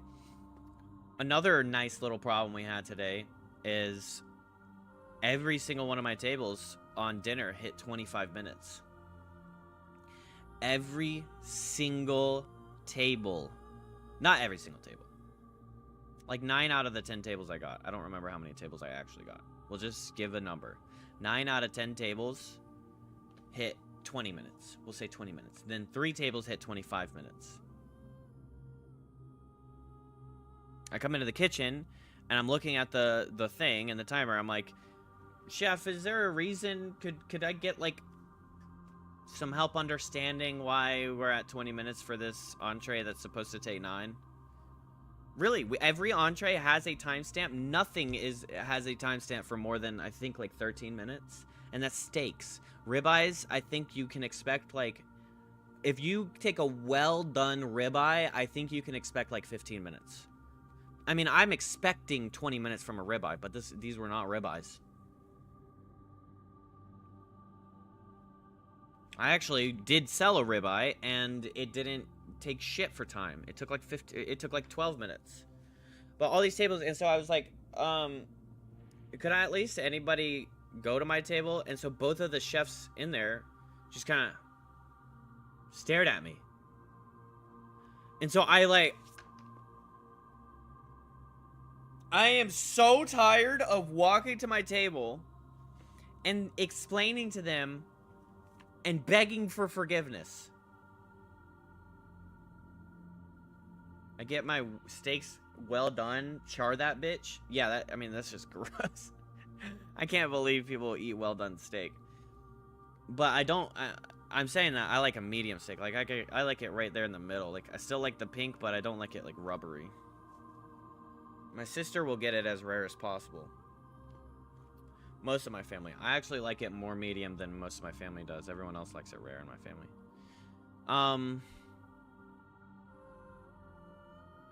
But yeah, like, the feeling of, like, okay, so I'm just in my section, and I'm helping this table, and then I'm, like, checking on this table if they need a refill on drinks, and they're just kind of looking at me like... Or they just look bored and shit. Like, I don't want my tables to look bored. I don't want them to be bored. But but what can I do if the next step in our process is dinner, and dinner hasn't hit the table and has been 22 minutes now? So then I have to go to the kitchen and check on it, and then I have to come back and be like, I'm so sorry about the wait. This is just taking a little bit extra time. I'm really sorry about that, but dinner's on its way. 5 minutes later, dinner's still not there. And then I have to go back. And then I'm so tired of just begging for forgiveness for my tables. That's what I'm doing. I have to beg for forgiveness. I'm so sorry about this. I'm really sorry about this. And the managers aren't coming to the table. And so then I finally went to my manager, and just so happens the third chef was over there, and I'm like, hey, so this is the third table in a row where my tables have hit over 20 minutes. Could anybody please visit this table? Because I'm really, like, I shouldn't be having to beg for forgiveness for this. This just keeps happening. Everything's just coming out extremely slow, and they're, like, you know? I just got lucky that I had very, like, patient people. But so my manager was just kind of like, this is what the chef is supposed to be doing. This is what the chef is supposed to be doing. And finally, the chef was like, yeah, what table is it? And then he, like, walked past the table and went and talked to the damn cooks. And the problem is I talked to you, and I need you to solve it, but I don't want you to go to these other people and be like, Abel's complaining about this and that. Because now these other people that I never have problems with are going to be like, Abel.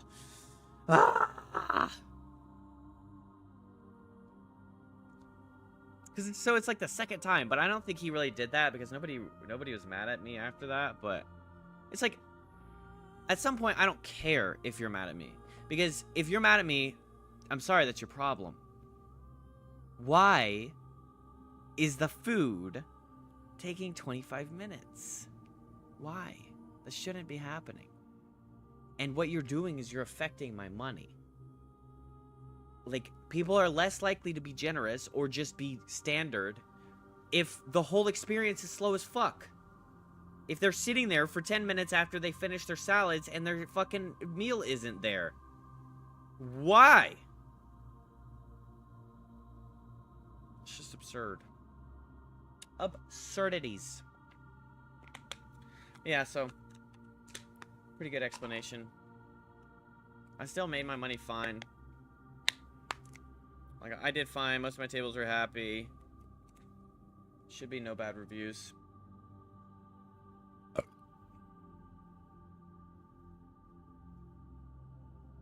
Yeah, I don't know. It's just frustrating.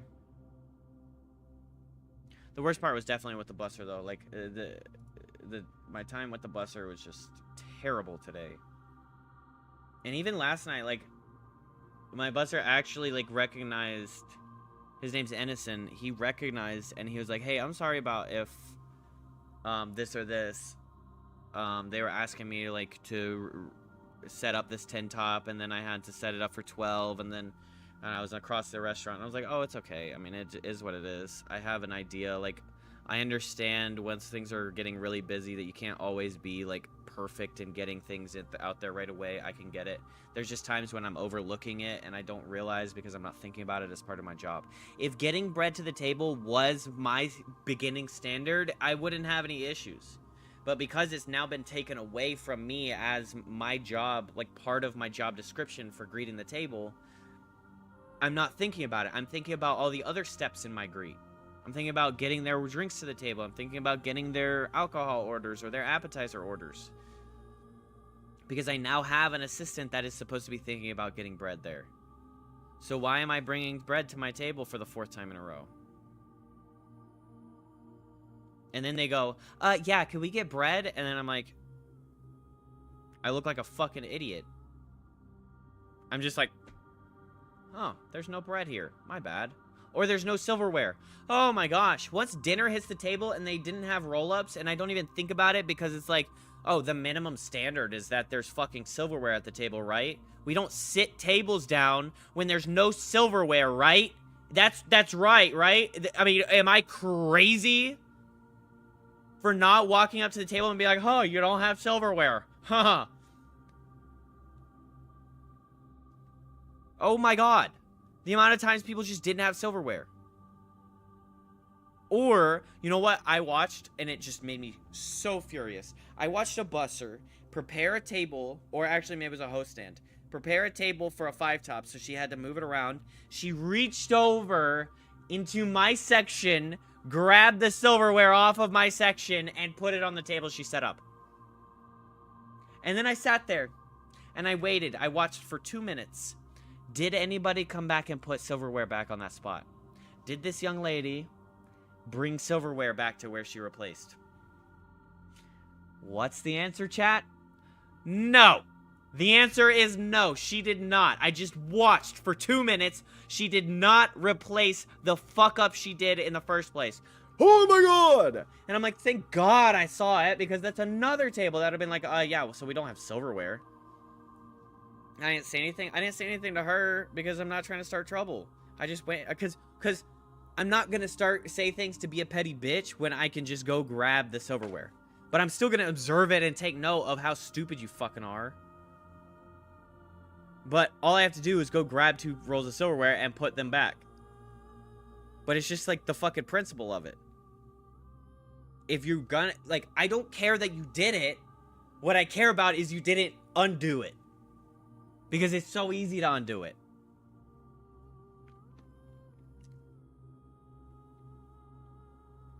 And I'm sorry, I don't care how busy the busters are. If I'm an hour and a half in and I don't know who my busser is, and this is the 3rd table in a row where I've had to get bread because they complain that there's no bread 10 minutes in. What's going on? What's going on? It doesn't take an hour and a half to get settled into your shift to get things figured out. It doesn't. I'm sorry, doesn't. Morning bussers, you know what morning bussers, you know what the morning staff is supposed to do? Is they're supposed to end their shift preparing the night staff to come in, the evening staff to come in and have a stocked and well-managed restaurant, okay? So if I'm the closing server for the morning, I will have fresh tea, I'll have a fresh round of bread in the oven, I will have a full ice bin, I will have clean stations, restocked cheese, re-oiled oils, everything's all perfect and ready to fucking go. Why are the bussers not doing that? Why are their bussers not restocking the linens and getting silverware prepared for the next shift? Why do the 4 o'clock bussers have to come in and go grab linens from upstairs? That's not realistic, because then they have to do that at 10 p.m. as well. Before they leave, they have to do that as well. So what the fuck are we doing? We're mismanaging the restaurant. Crazy! Because our fucking GM is an actual nincompoop. And everyone knows it, and no one respects him. He just walks around like a fucking idiot. He's even said to one of the girls, she was like, yeah, he just told me he has no idea what half his job is.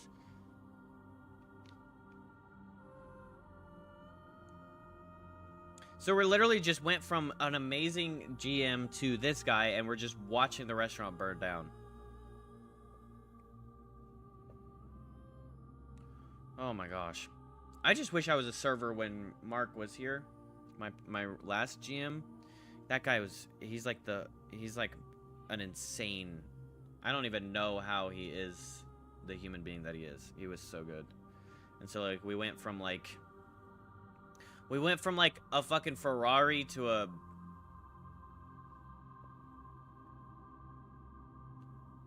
I don't know, 2008 Ford Fusion.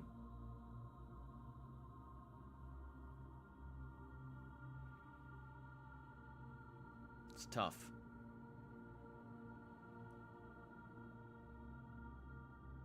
Ferrari to Volvo? Okay, Volvo's pretty good. Alright, don't be an asshole. I was thinking about my next car being a Volvo still.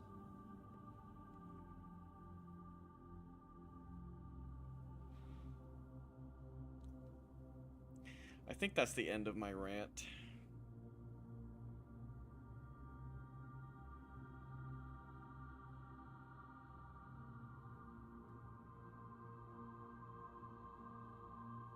I know, that's why I said it. Well, what do you mean? The point being is the second manager, the replacement manager, is fucking garbage. Not dependable and reliable. The guy's a dolt.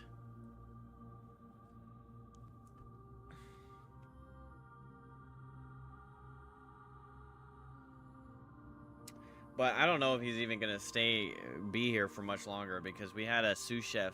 We don't have a head chef right now either, so they have like a temporary sous chef from other restaurants come in. And so we had this one sous chef. He was so fucking annoying. But he's all talking about, oh yeah, I got hundreds of pictures. So he just takes a picture of any problem and he just forwards it straight to the guy in charge of like whatever, the 5 restaurants in the region or whatever. He was like literally just a snitch. And he was proud of it.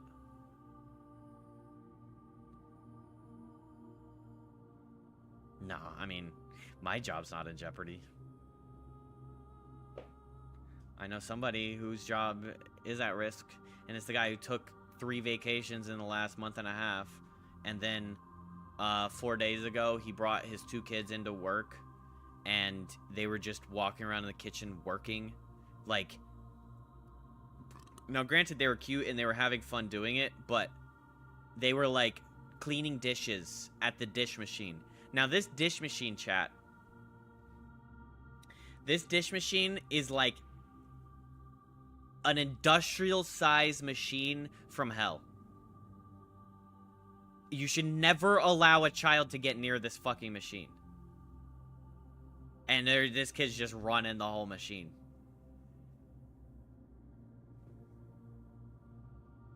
What are we doing? What's going on? He's like cleaning cups, cleaning silverware, fucking clearing tables sometimes. Like he was going out and being like, anybody got some extra plates? And he's like bringing ice to the things. He couldn't barely hold, like he's so small he could barely bring the ice bucket up. So he's like pushing the ice bucket. Ice is going everywhere. And I'm like, oh my gosh. So what? He didn't even have proper shoes on. So the kid's like slip sliding. He already busted his ass once. Bro actually ate dirt in the kitchen, which is like super dangerous. That's why we have special shoes for it.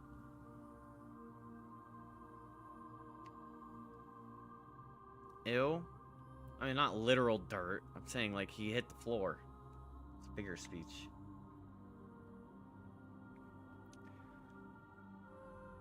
And then the snitch chef on his last day, that was his last day that the kids were in there. And he took a picture of the kid in the dish pit. So, no, it's absolutely not a good environment for the kid. I'm not saying he can't bring his kids to work. The kids had the day off. He probably didn't have another option.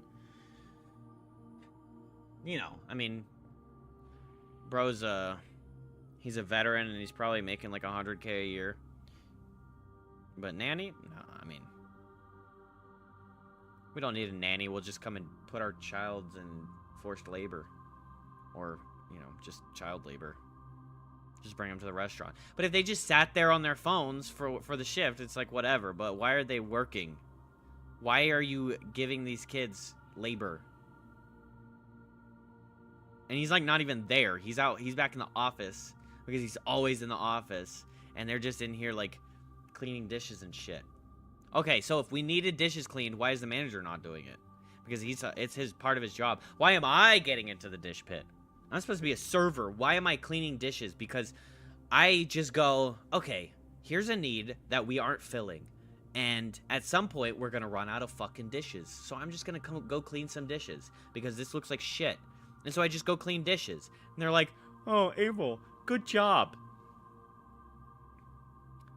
And then they walk by. And I'm like, no. What you're supposed to say is, Abel, you could go back and do your job now. I got it. All right, sounds great. Oh my gosh. It's just wild.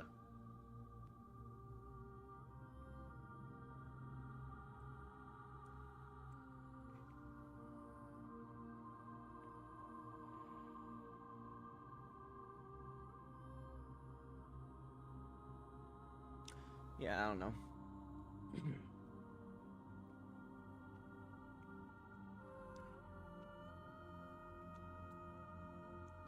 Weird situation.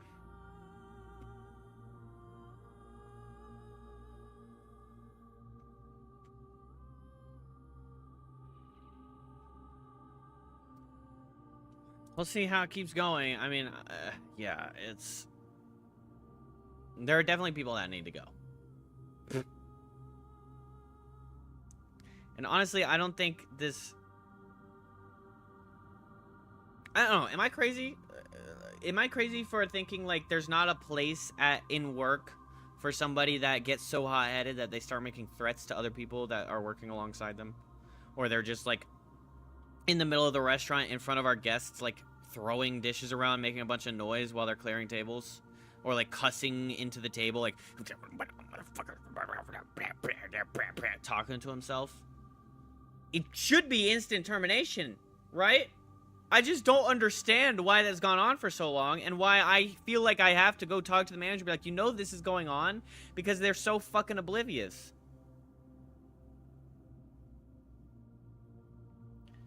If you're upset, go into the walk-in and get it out of your system. Absolutely. Whenever I'm irritated, I just shut the fuck up.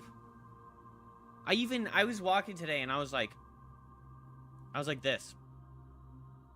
My RBF was going hard.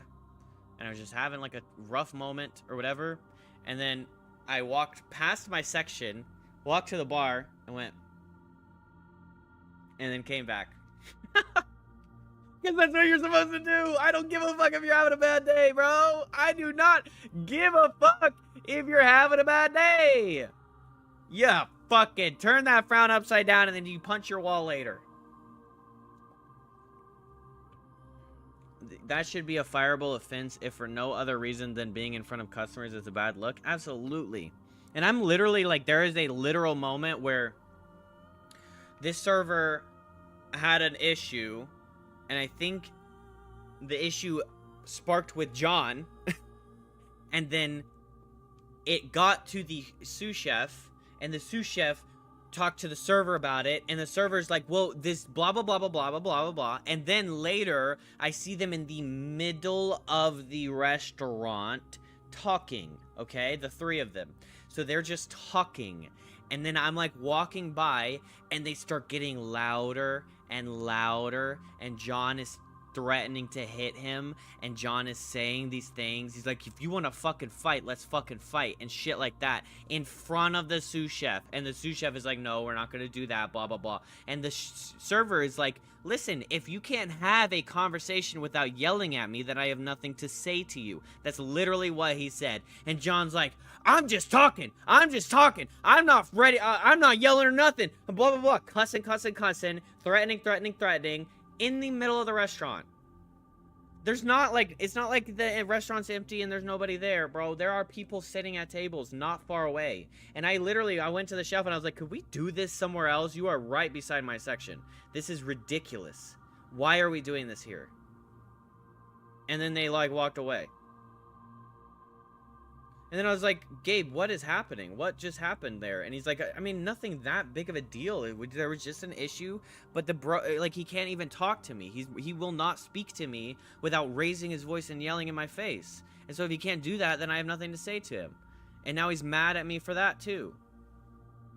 Those conversations should be taken in the back. They should never start anywhere other than in the back. You're right.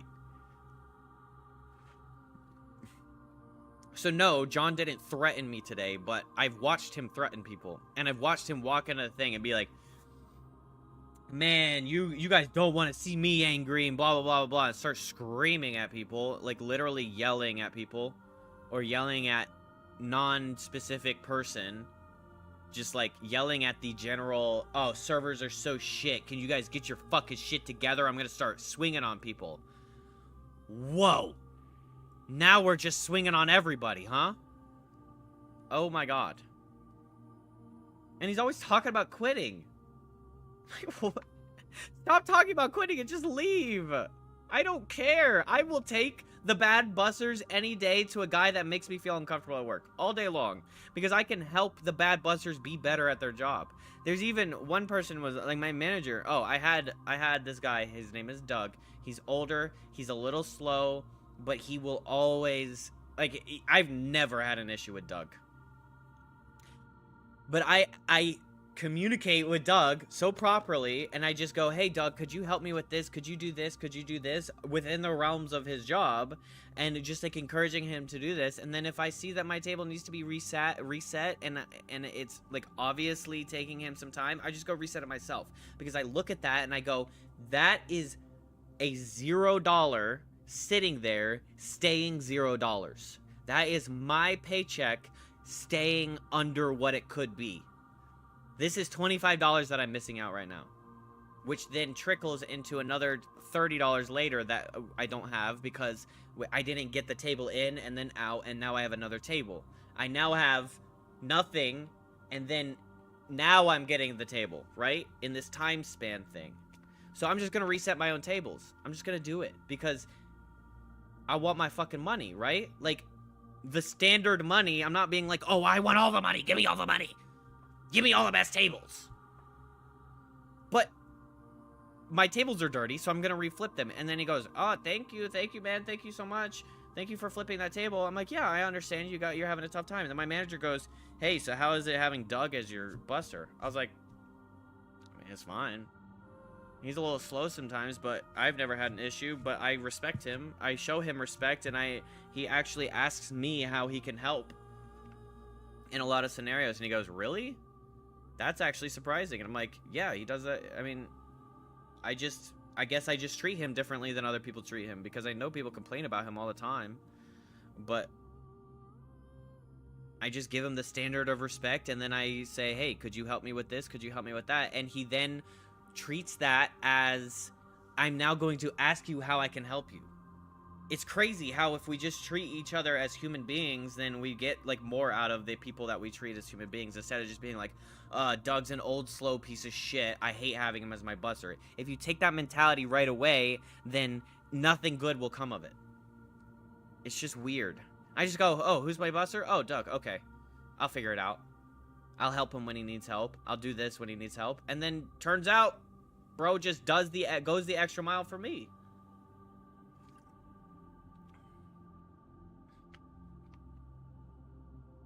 And I wish I could just sit everybody down and have a nice little pep talk with everybody. Hey guys, let's stop threatening people. Hey guys, let's treat our coworkers with respect. Because here is example A and example B of me treating this guy with respect, whom you all can't stand. I treated him with respect, and then he does extra work for me. He even came up to me one day and he said, hey, 42 didn't have, or their water was empty, I went and filled it for you. I was like, whoa, thanks, Doug. That is not something I ever expected you to pay attention to, or needed you to pay attention to. But that is amazing that you did that, and then I'm glad that you told me so that I can recognize how good you're doing.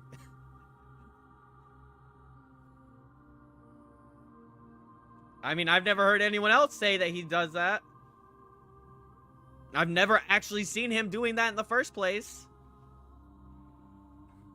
Proper management would have team meetings. We haven't had a team-wide meeting since Mark left. We have huddles at the start of shifts, but they're just like so fucking generic and short and worthless. And never address anything. Ugh. Ugh.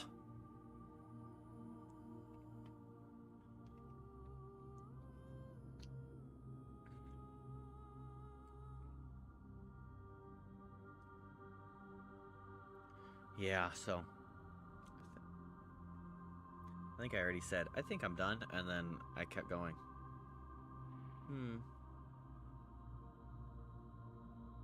Yeah, I don't know how we haven't burned down.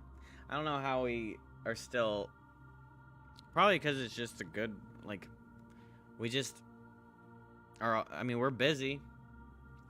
We're never not... I mean, like, we're not busy sometimes, but...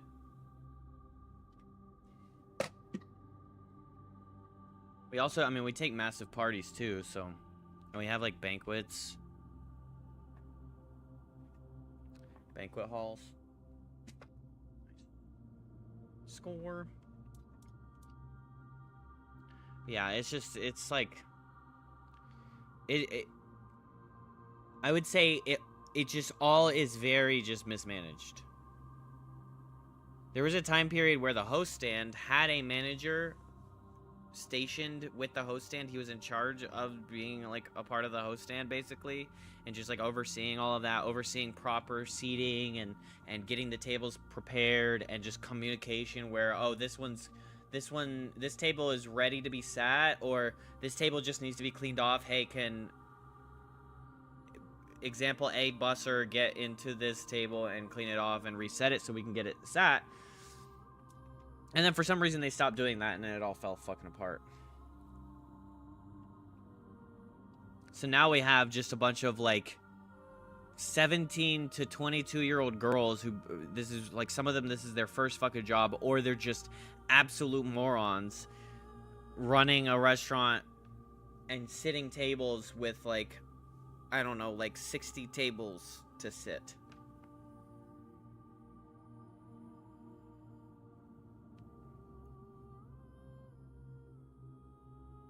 How many tables is it? 5, 10, 15, 20, 25, 26, 27, 28, 29, 30, 31, 32, 33, 34, 35, 36, 37, 38, 39, 40, 41, 42, 43, 44, 45, 46. That's just the main dining room. 46 tables in the main dining room. And then you have the patio, which has about 15 tables. So now you're at what, 61? And then you have the upstairs, which has another 12 tables. So now you're at 73 tables. And then you have the front room, or the cocktail area, which has 1, 2, 3, 4, 5, 6, 7, 8, 9, 10, and then 2 half bars, and then the bar. And then we have a private room downstairs, which has another, say about 8 tables if it's being used outside of the banquets. And then you have 3 banquet halls that connect together that has like a 300-person capacity.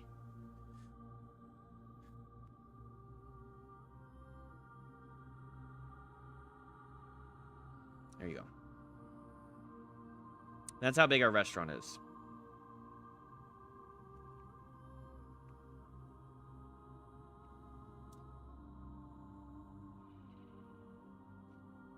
And it's being run by 2 to 5 20-year-old girls. Which is fine if they understood what they were doing, but they don't understand what they're doing. Like they will, it could be two of us on in lunchtime, right? And they'll sit me with a 1 top, and then they'll sit the guy beside me with a 6 top, and then they'll sit me with a 2 top, and then they'll sit the guy beside me with a 5 top, and then they'll sit me with a 2 top, and then they'll sit the guy beside me with a 4 top, and then they'll sit me with a 1 top, and then they'll sit the guy beside me with an 8 top, and then they'll sit me with a 4 top.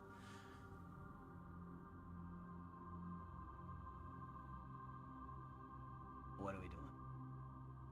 What are we doing? I just don't understand. What are we doing? This guy's walking out with $200. I'm walking out with $60. What are we doing?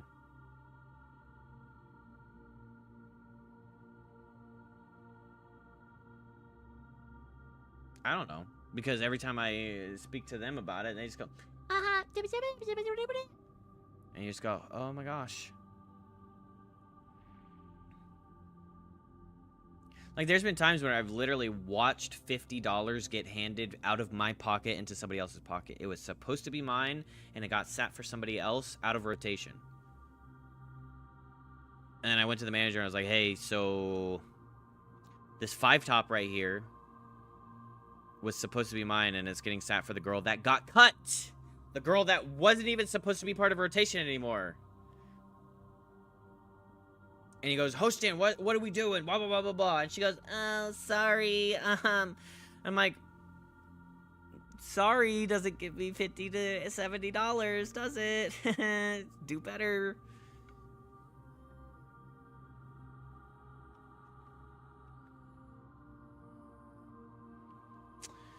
Ay, ay, ay.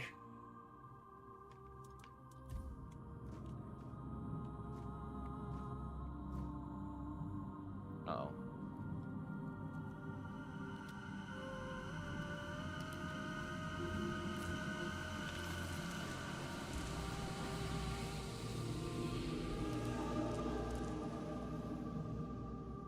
Damn!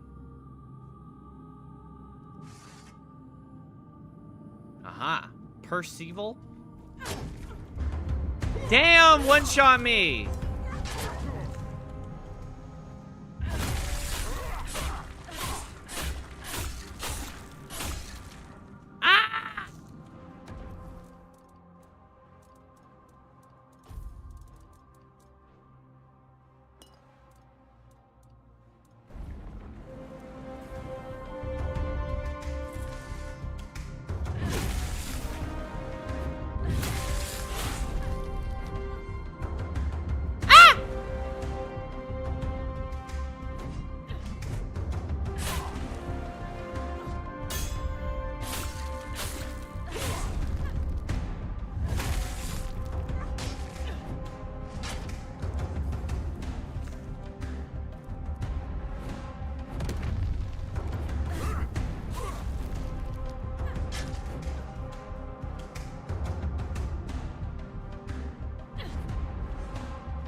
Yeah! Oh.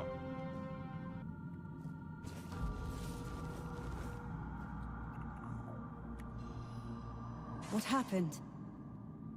My oath. My purpose. It's gone. Forgive me. It wasn't by my own will. It was the All-Mother's will that I am carrying out. No! Not anymore. I serve the Round Table. In my heart, I always have. But my body was a prisoner of the All-Mother.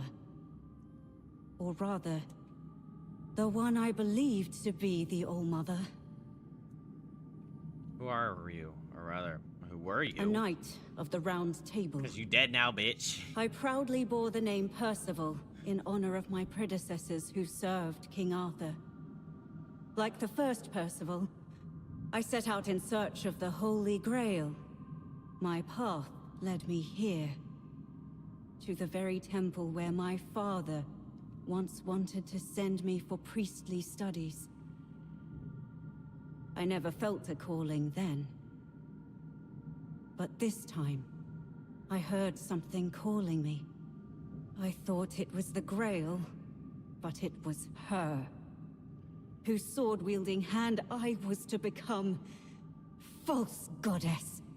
An abomination. Pretending to be the I have to go All-Mother. pee. Corrupting priestesses' minds. A Four-Dweller.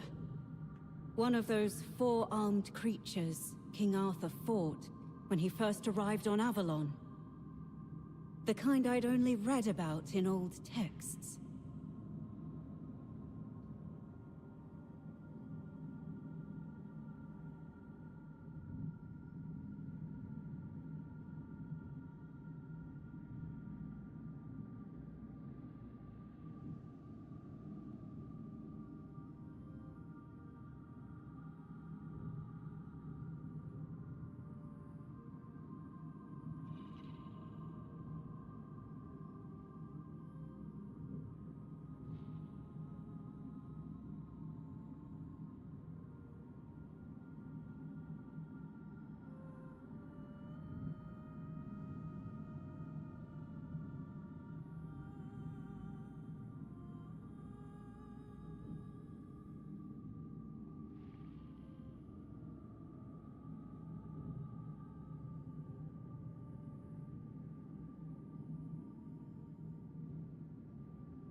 I did.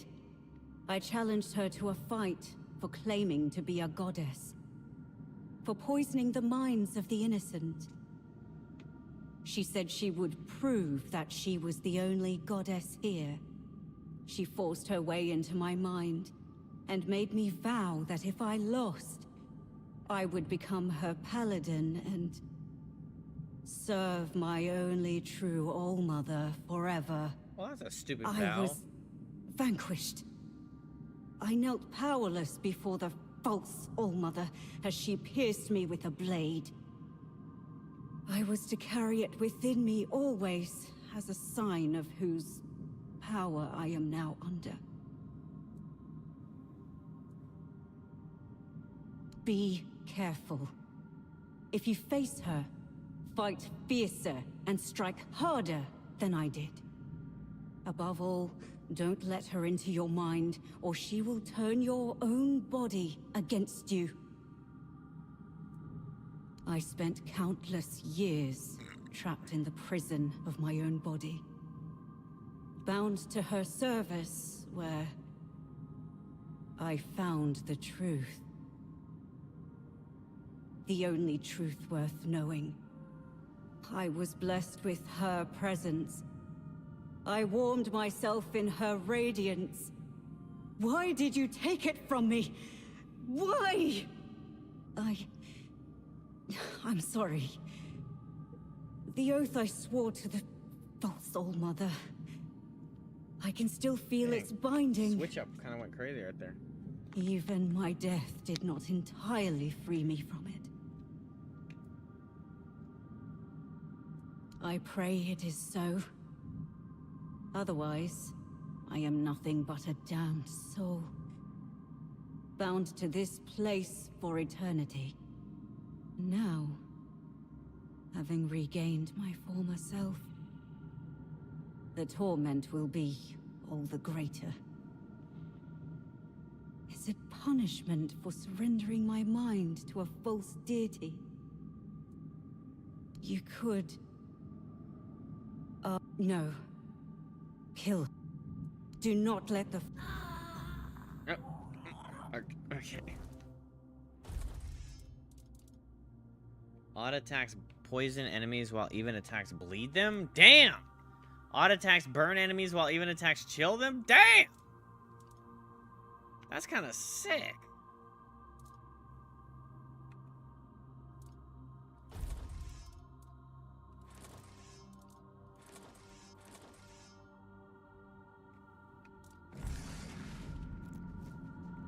It doesn't look as cool though. Increase melee damage by 10% while dual wield. Increase mana shield by 15%.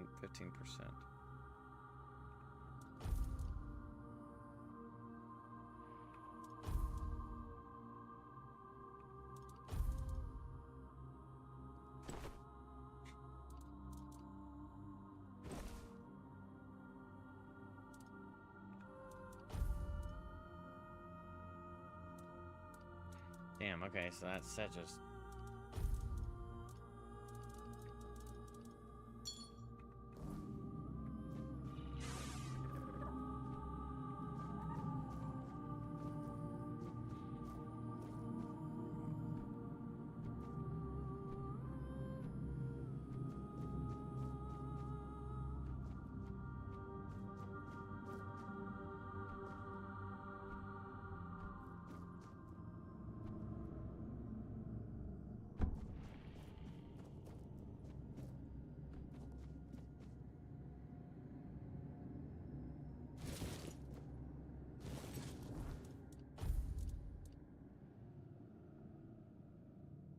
Damage increased by 40% against shielded enemies.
So basically just doesn't start all the way over.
Titanium poison arrow? Holy fuck.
Really? Way less damage than expected.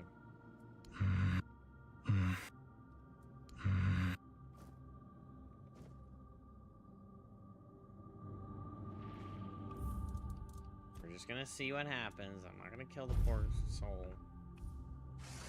But I am gonna kill the poor soul.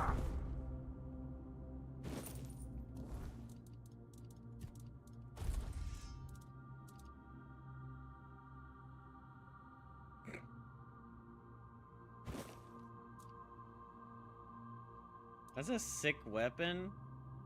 It's a terrible weapon. I'd argue not worth the act of murder that you gotta do to get it.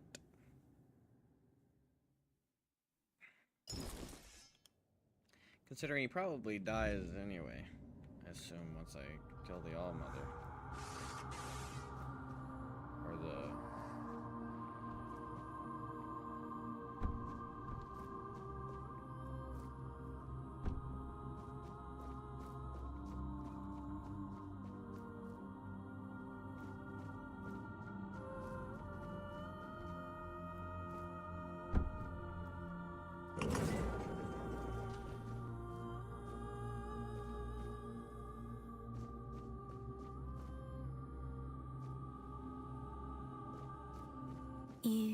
That's not how it's meant to. Oh, I hoped it wouldn't come to this. The fire dims. The song ends. And the voice must fall silent. If this is her will, her voice shall be yours now. Few are touched by her in such a way. The voice of the mother is a gift, but also a burden. Go then, and let us see if you are worthy of bearing it. That's not...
That's funny. I get a well-rested bonus in here.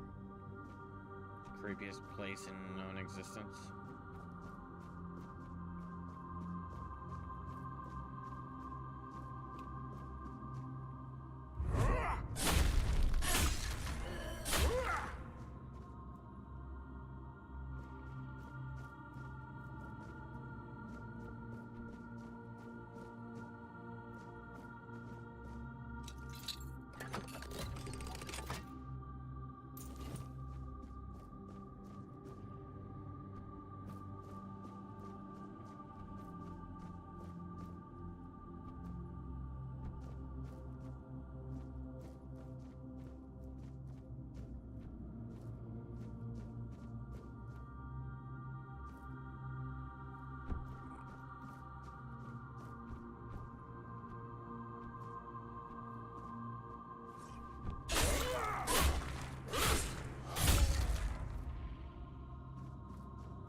Please help.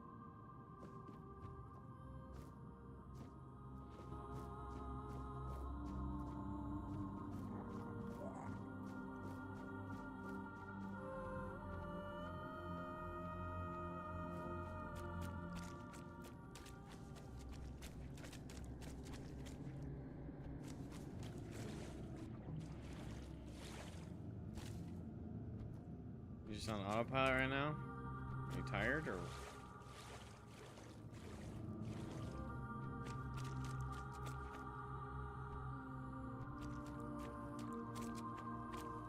What?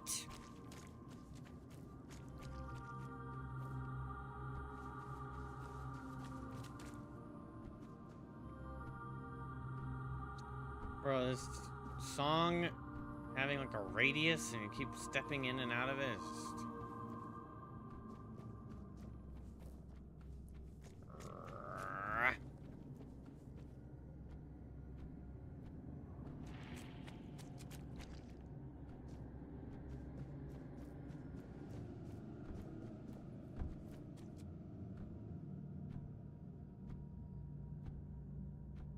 My friends, Minecraft friends, I went mining, noticing it was a night. Slept in the mines, came up, was right-clicking on my bed and looking at stream, thinking, wonder why it's taking so long. It's literally morning. Oh my gosh. This guy's a goober.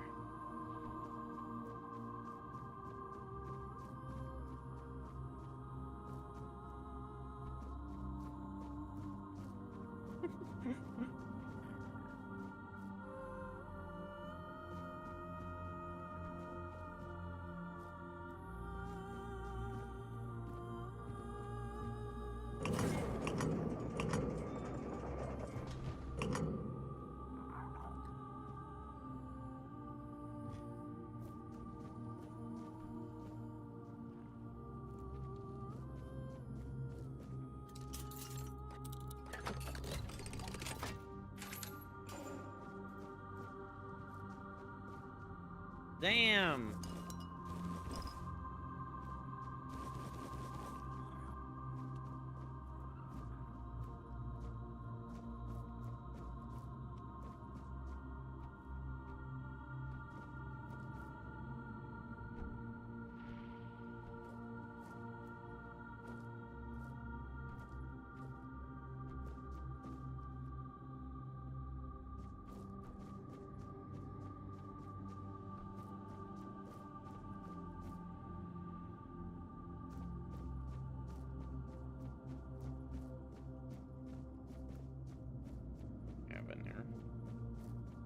Alright, I think we've been thorough.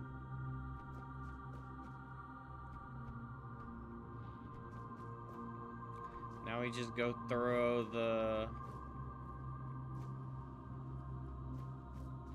doorway to the next area. Get it? Get it? Did you get it, chat?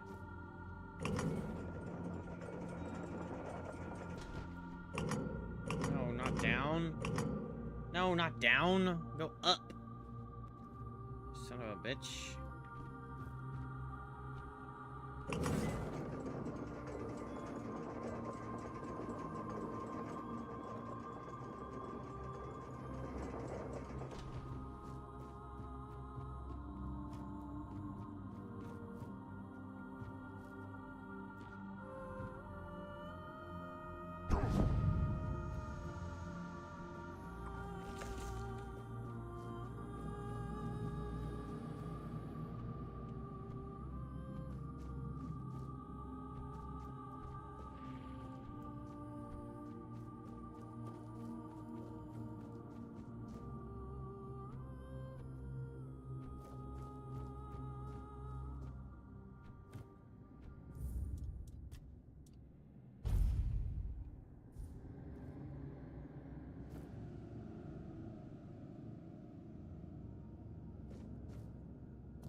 Deeper to the corrupted temple.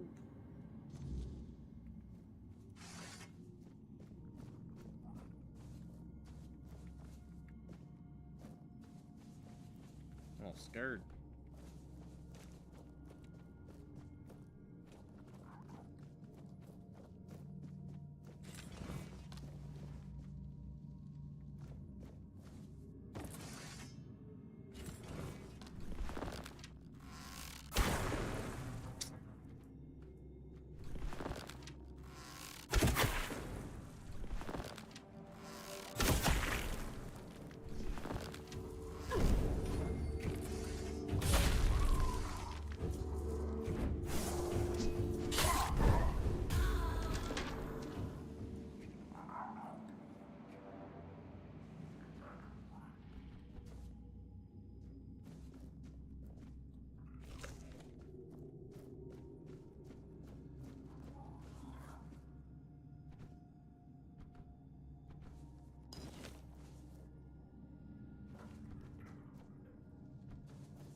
Wondering if I've lost the true Allmothers yet. I don't think I have, because it's still on my neck. If I die, that thing saves me and gives me plus 35 max health. So I'm trying to let it kill me.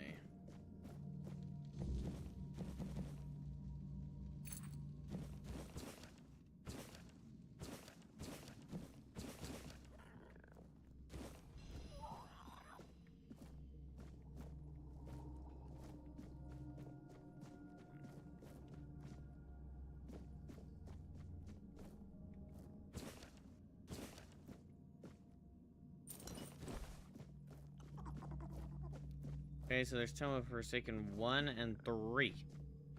I love finding them out of order. Oh. Little sneaky little fella, aren't ya?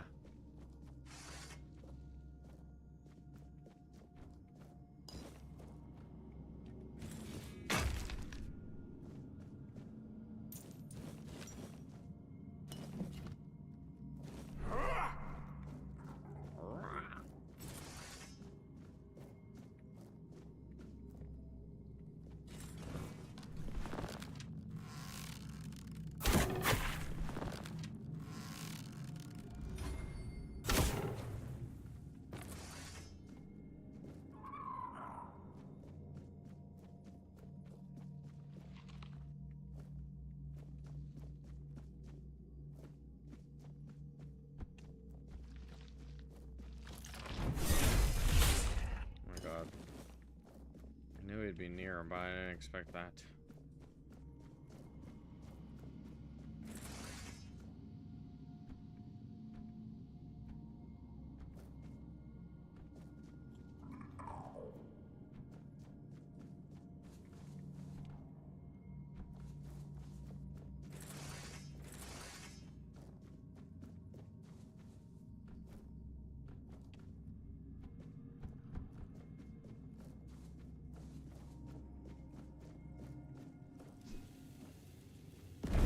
Oh!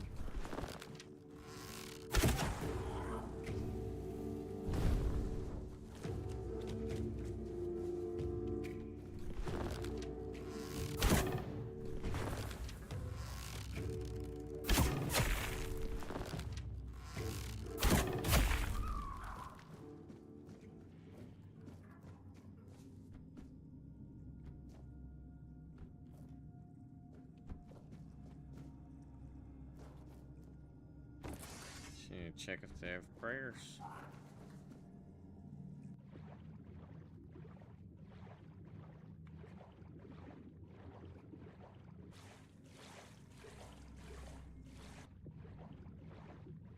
There's usually something in the water.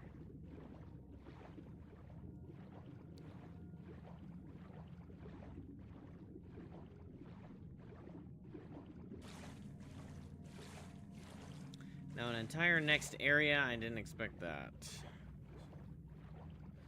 Probably just another connection to it. I don't. Go this way, stay thorough. You know, because we are thorough explorers. Extraordinaires.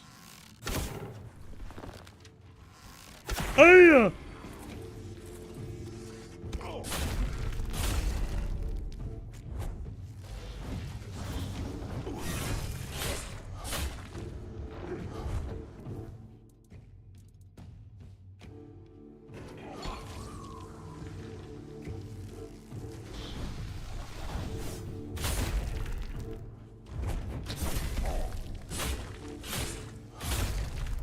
Alright, so now the true all mothers thing should have given me plus max HP, which is sick.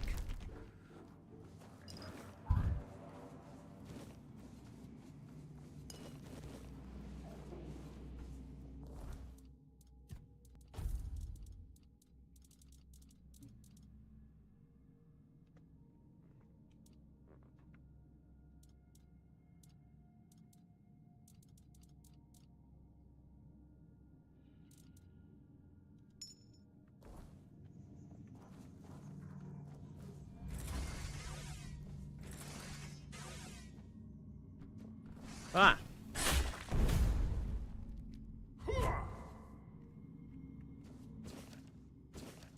Tell me they're forsaken 4. I mean 5. Where's 4? Hey! Where's 4?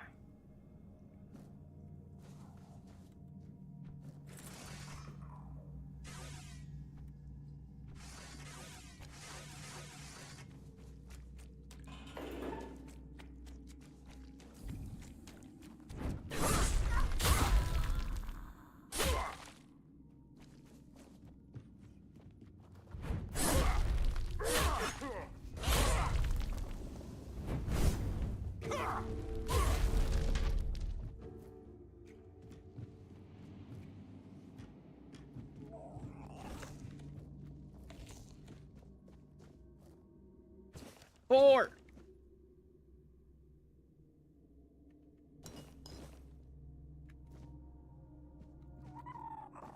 Blood.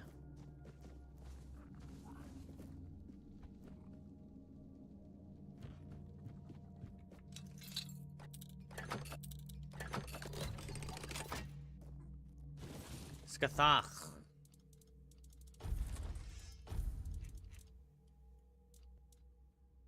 Each block hit increases the hero's melee damage by 5%. Effect resets after 15% of not 15 seconds of not blocking any damage. It's nice that shields have like purpose.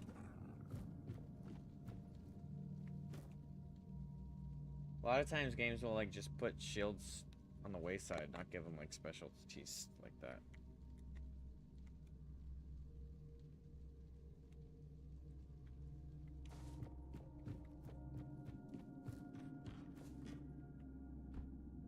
What I think is weird is the way they did wands being like conduits for just buffing spells. So instead of like dual wielding a spell, you would, or like dual wielding 2 spells, you'd use a spell and a wand, and then the wand would give you like percentage buffs. But they act as a melee weapon. It's like if you want to weaponize the wand, you just swing it like a hammer. It's weird. Oh. Well, I gotta tell you, that place looks a little deadly. So we're gonna go this way.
What that mouth do?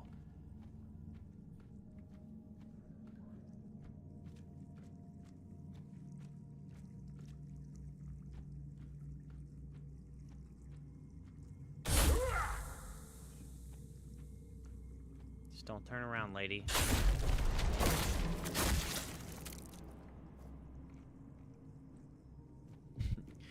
Praise the All Mother or whatever. Something like that.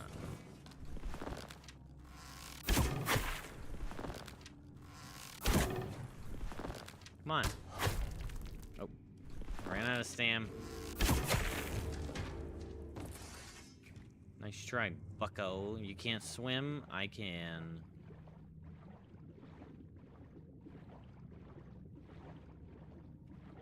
The, swimming vision is kind of crazy.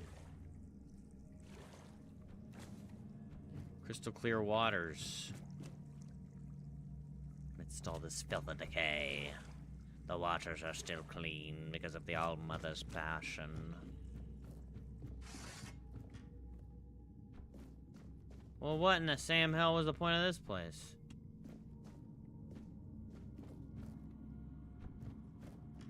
There's gotta be something I missed then.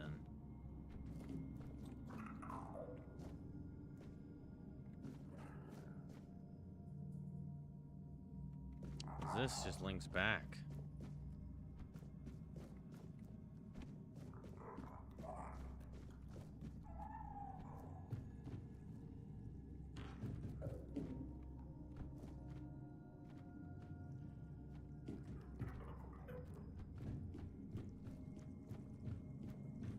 Oh, what the hell?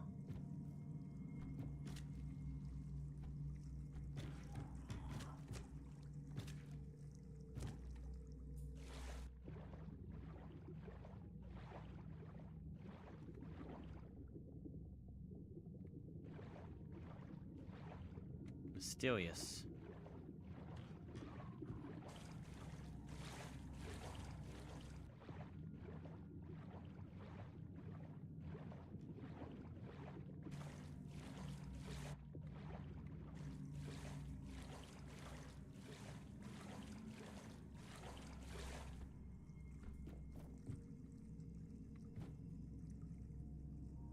Gross.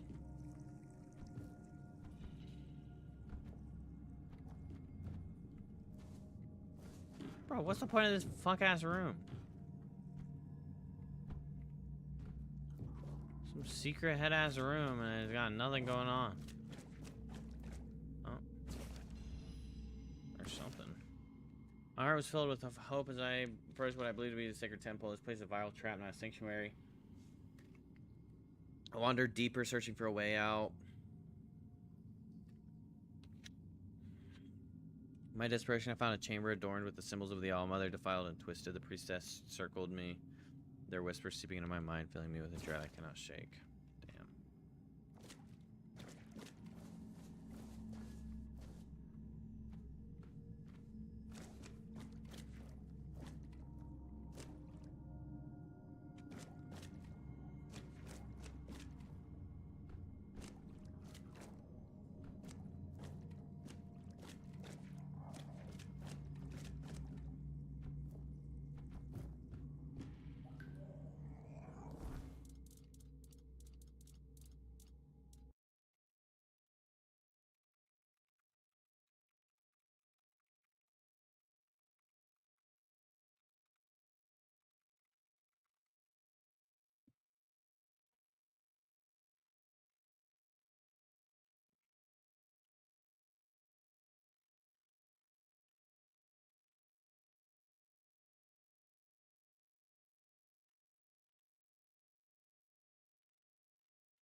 Risk of Rain 2 controversy?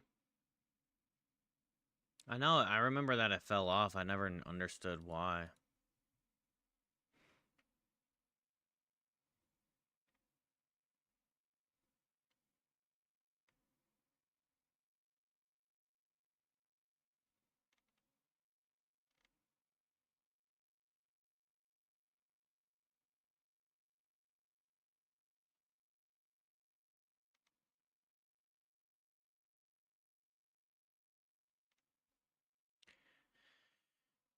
Oh gosh, of course Gearbox found a way to fucking taint it.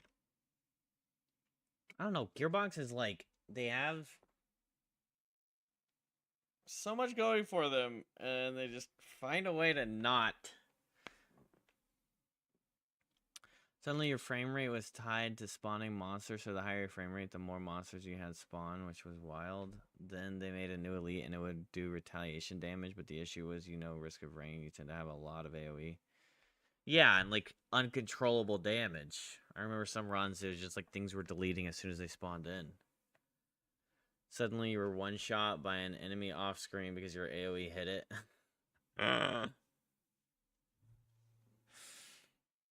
Lord have mercy. So it's just the game's fucking griefing you.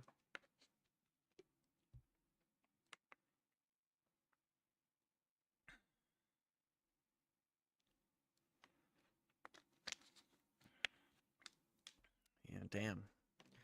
I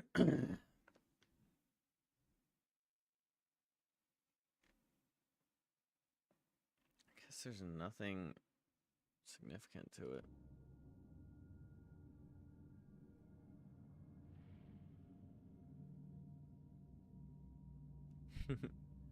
Actually, listen doesn't change pretty much everything we hated. Yeah. Well, that's good. I mean, like I said, Gearbox is a good company. They just find a way to just like come up with stupid shit and make everybody mad.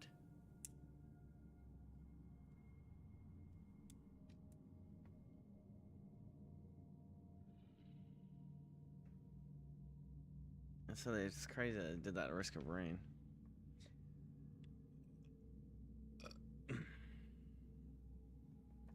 You're working on Monsoon skins, you just gave up? Yeah, I would too. You just can't, it's like unplayable. Just getting grief for no reason. Bro, what is the purpose of this extra room over here? This whole like underwater or like passageway has nothing going on for it.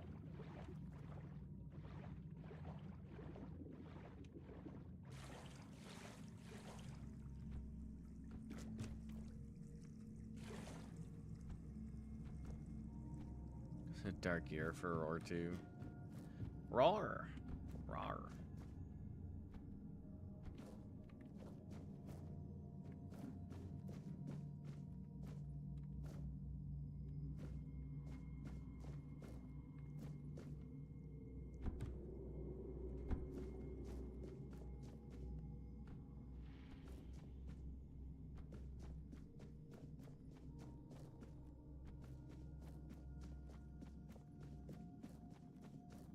I wonder how many books there are and if I've gotten them all.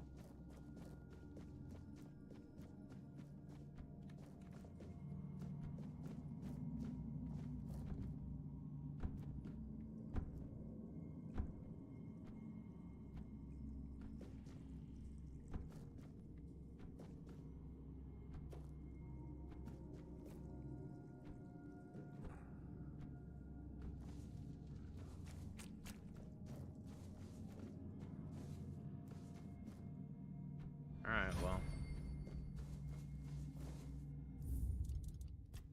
Good luck to me. Second boss of this mission? Might be getting fucked up. Can't level either. Alright, about...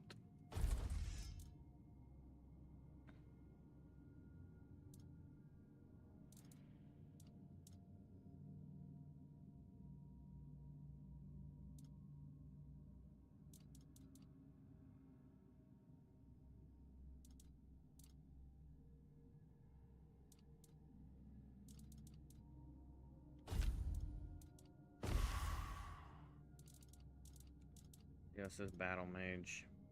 9 spirituality.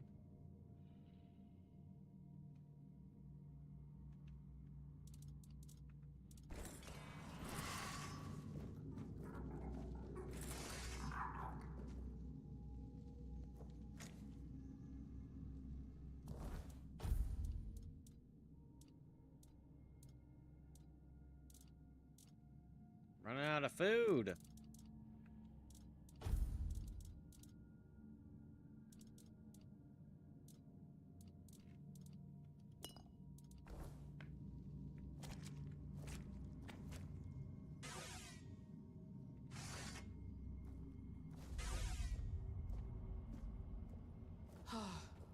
A new set of eyes. And how hateful they are.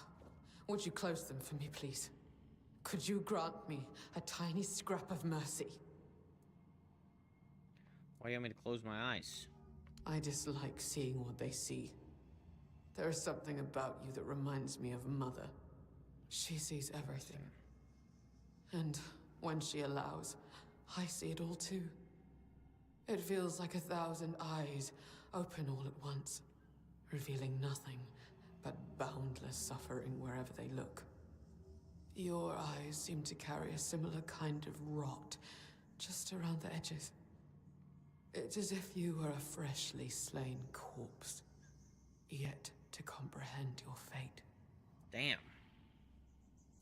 Mother is bathed in shadows, and swaddled in raven wings.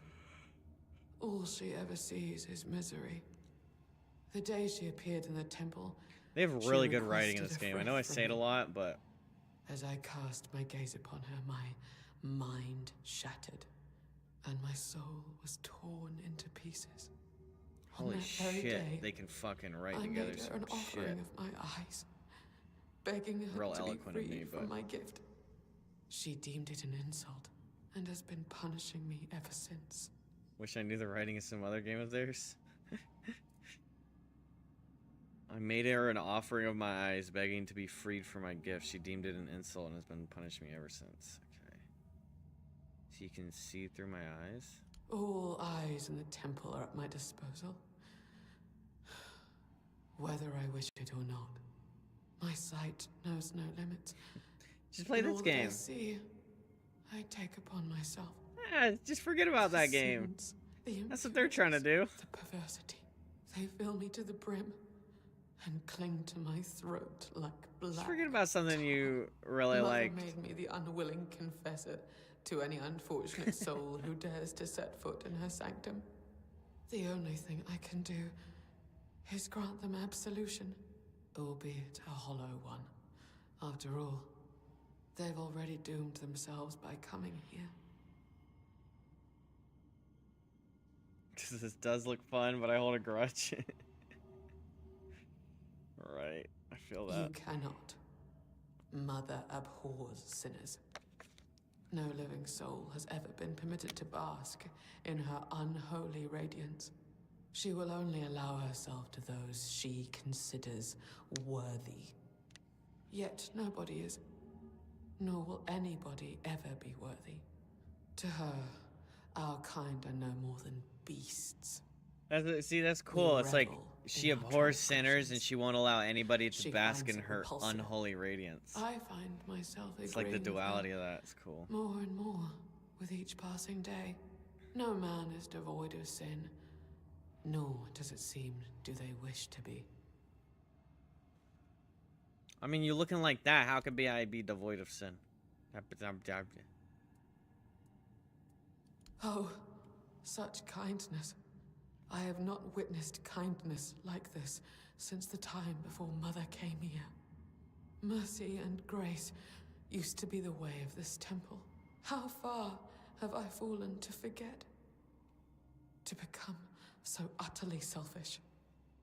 There's a quest I found, I just stumbled You upon. can open your eyes now. Go on. I will share with you what I see. I will absolve you of your sins. Oh, I can already It's just taste them there's on like my this tongue. hunter dude trapped in this So tiny little like numerous are they alcove that with you all have these not flowers yet around him, broken and he's under just their T-posed.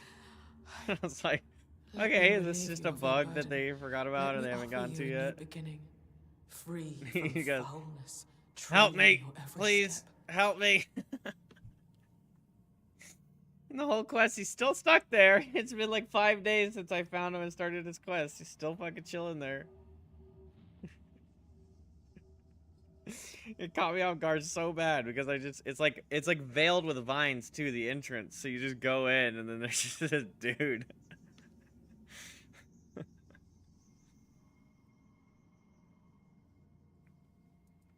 Wise decision. Stay still. Soon you will feel. You will. Whoa. There are so many.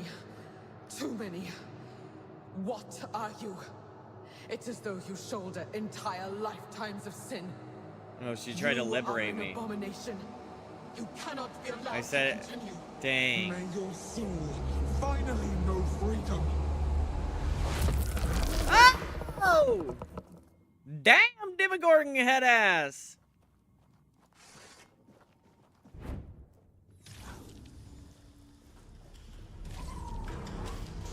Ah! Sing for me, bitch.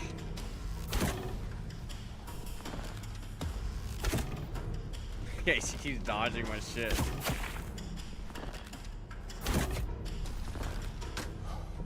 No.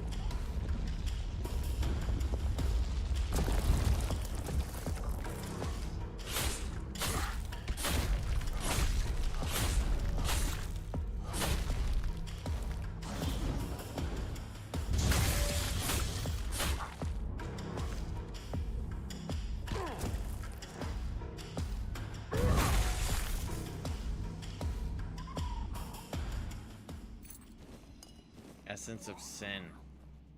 That's a cool drop. Temple Oracle.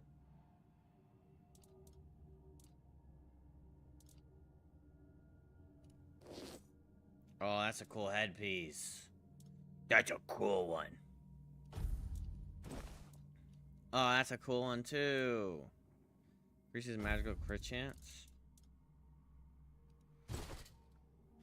Oh, that's a cool one too. That could be the Hollow Knight helmet. Not Hollow Knight. Shovel Knight. It's kind of close. Just, you know, it's got horns.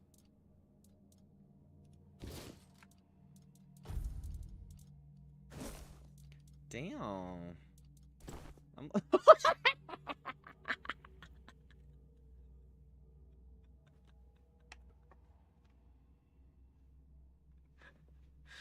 I'm looking kind of dainty.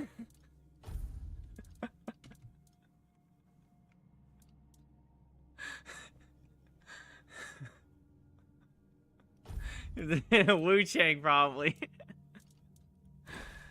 Damn, I'm looking even. Well, actually, honestly, this is just sending me. Especially that, like the underwear, the little loincloth is like transparent with this.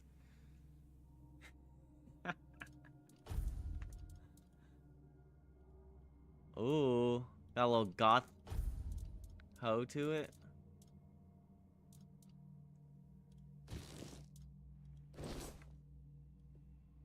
Got a little midriff.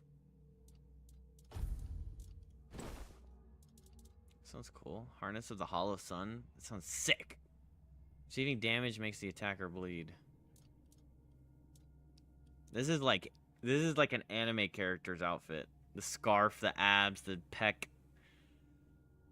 and then like heavy duty down here.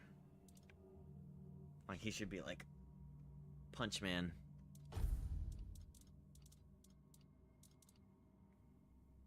Kind of like, what's the guy? He's got all the tats in Demon Slayer.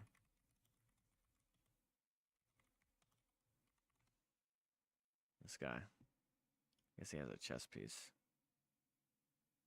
Where's his like full body? Akaza. Yeah, see? This picture makes him look so stumpy. Bro. If y'all ain't seen the movie yet, I mean, I don't think you can see the movie for a while until it actually comes out. I went to IMAX for it. Oh my gosh. I just went all by myself. And man, was it fucking worth it. Oh gosh, that movie was so good. Ooh. Bro, this is such a Wu Chang outfit. A whole arm piece and it's just fucking fingernails. And a bangle.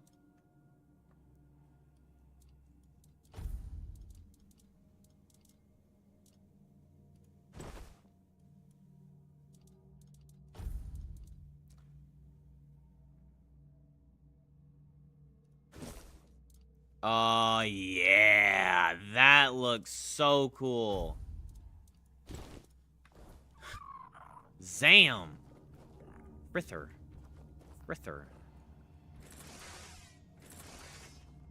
Is that your name? Or are you, like, doing the frithing?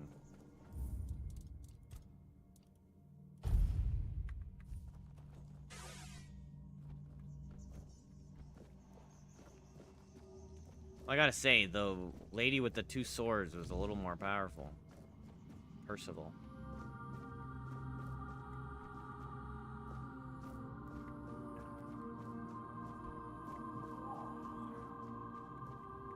Imagine I just leave. I kill all of her warriors and I just dip. You're here. I've felt your steps through this place. The tethers holding me, unraveling one by one. Are you She's got a here nice as my design. Look at her savior? head. Or have you come Headpiece. to seek my mother's embrace? I am a mother. Yes. I have known a mother's joy.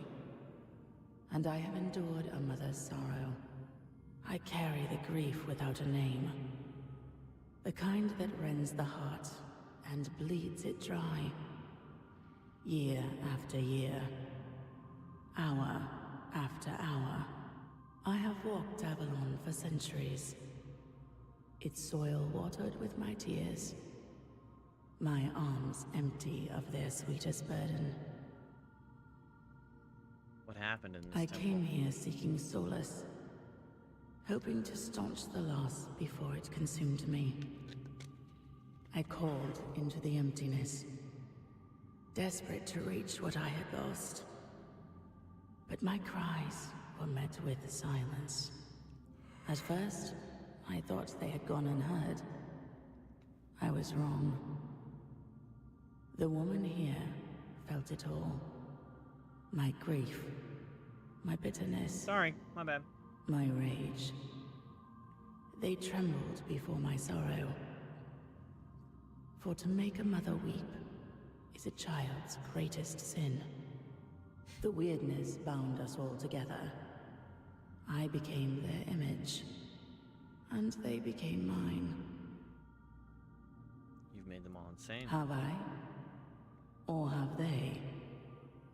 They prayed so fervently, and all their prayers fell on deaf ears. They sought answers to unjust suffering, but found none. Like children lost in the dark, they clung to the first voice they heard. And because that voice carried only agony, they believed themselves doomed. There is no path for a soul so utterly lost, but to descend into madness and despair. Couldn't you help them somehow? No more than I could help myself. I have not remained here by choice, nor have I claimed them out of desire.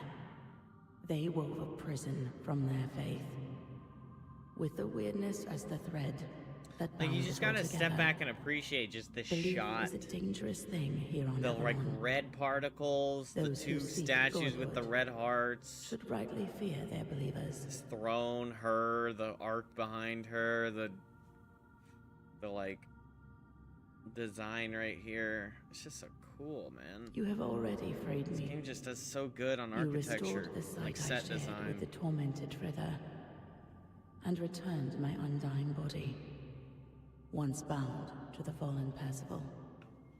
And my voice, I grew weary of it, so I gave it to Lorelia to speak on my behalf. The sweet girl made it her own, ensuring she will remain here, even when I am finally gone. I lingered only because I wished to meet my savior. I had hoped, but no. What I hoped for no longer matters. As for the others, I fear they are too far gone in their madness. The only freedom left to them is the one only a mortal can embrace. Farewell, stranger. Perhaps our paths will cross again. You're gonna, like, bestow upon me some kind of... Okay. Alright, never mind. Oh. Oh, yeah!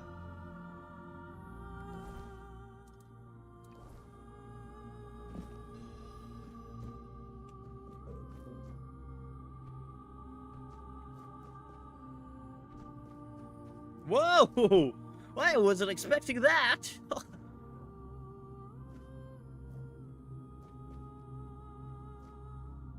Great mother of pearl.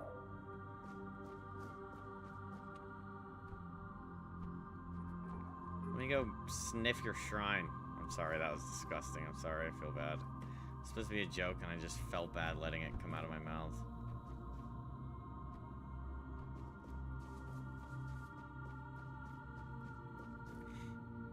I am ashamed.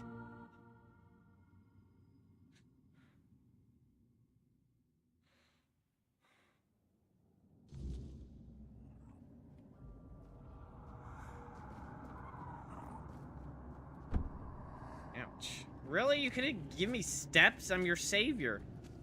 You don't even have, like, a staircase for me, lady?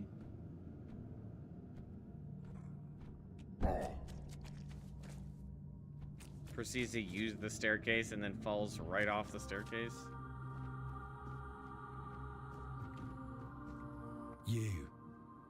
You survived the confession, and you carry the essence of sin. That means you can break the spell that locks me in this cell. Please do it, and set me free from this accursed place.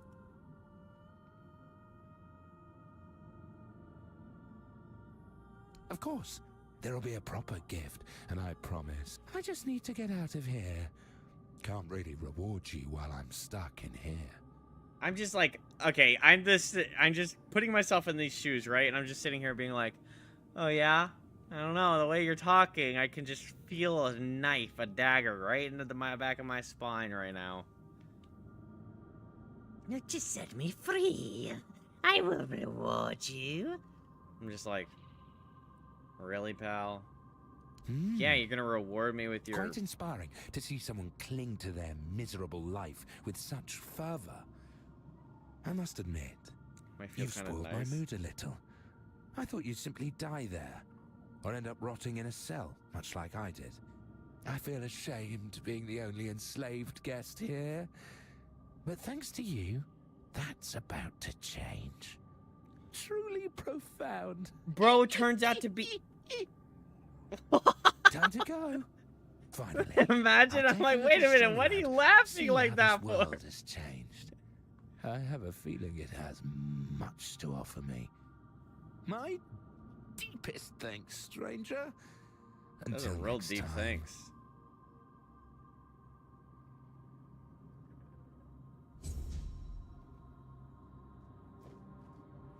What's my reward? You said there was a reward. What the hell, man?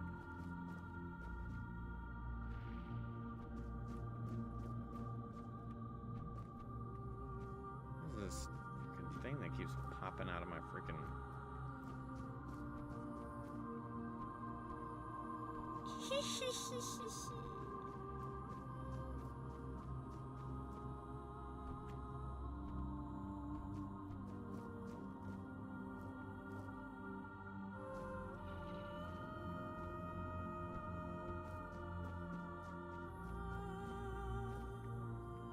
Oh, I have to pee.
Alright, is he gonna like ambush me when I leave?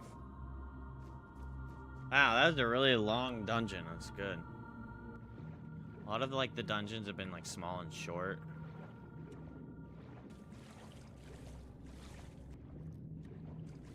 Bro.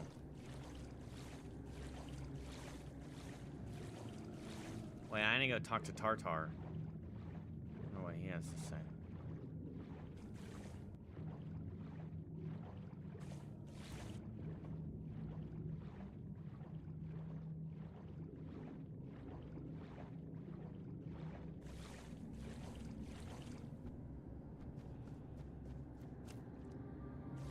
What's up, Mr. Tartar Sauce?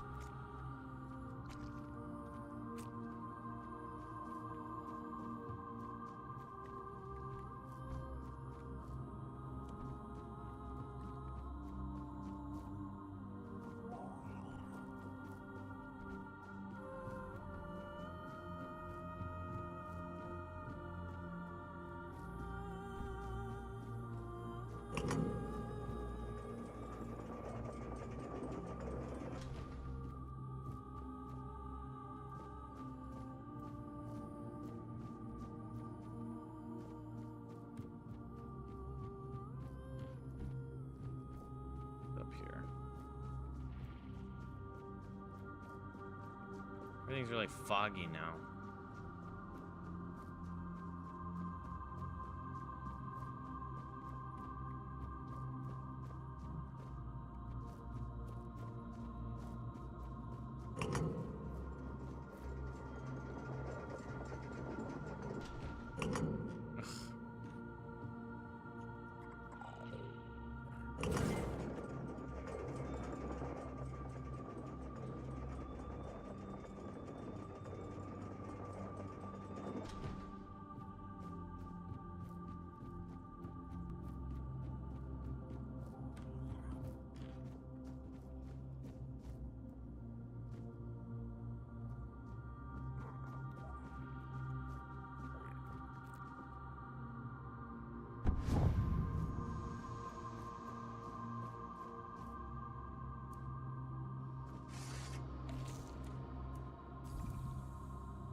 My shell. It cracked.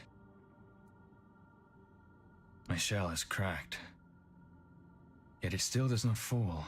Where are my wings? She has not graced it. That explains everything.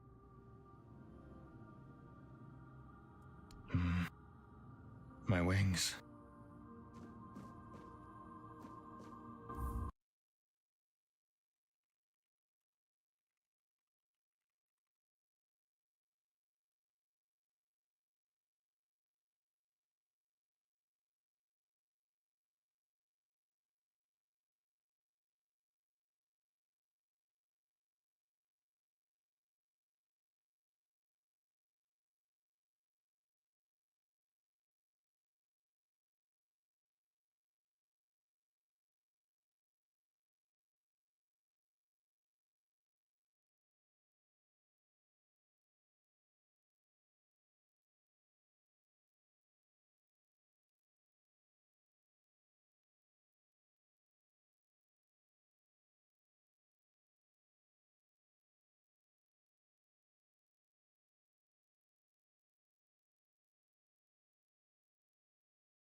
Well,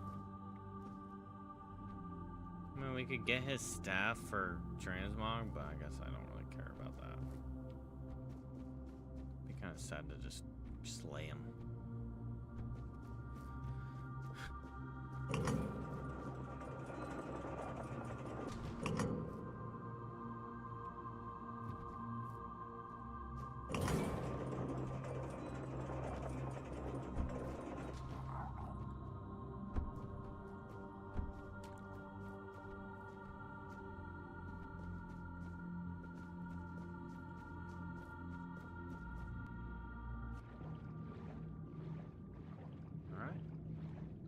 Done. Now we can finally go deposit all our loot, level up.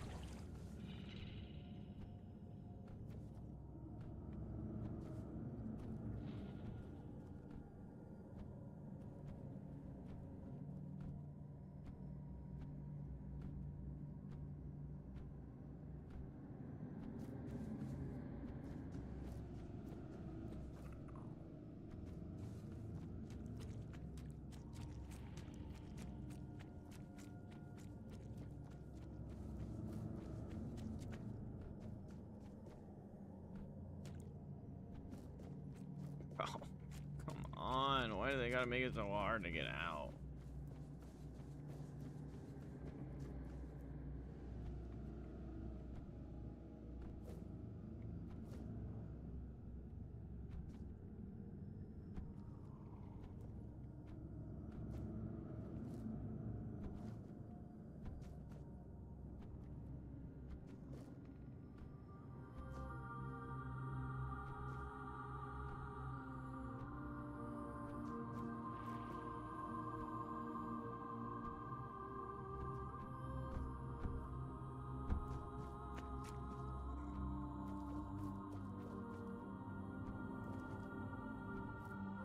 Oh, not this again.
9 confessions. Okay.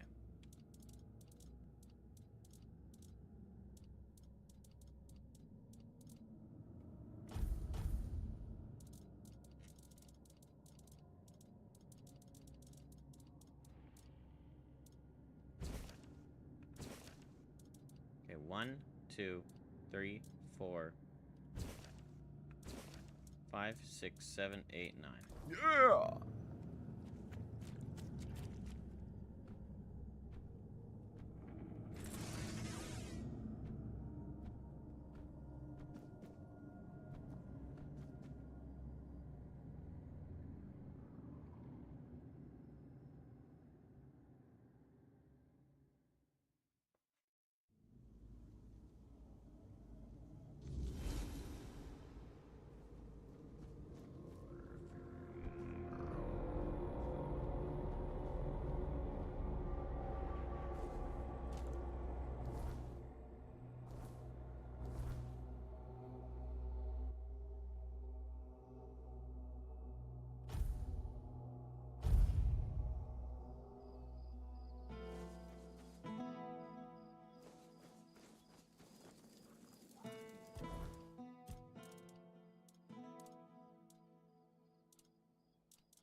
great tragedy befell the priestesses there.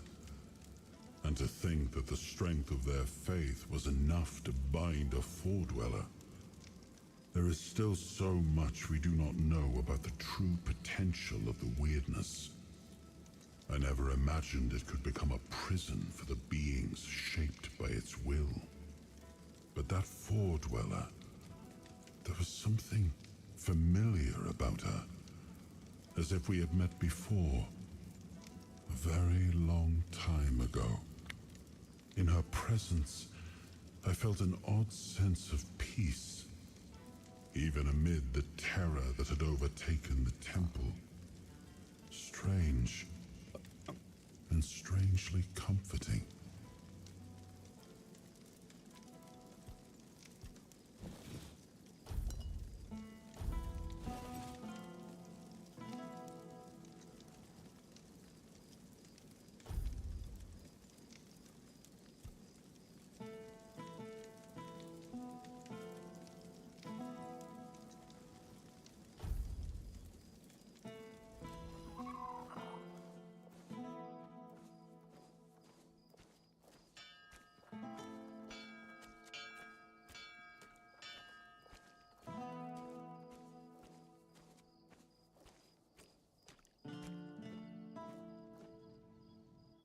Go to the bookstore lady and sell my shit to her.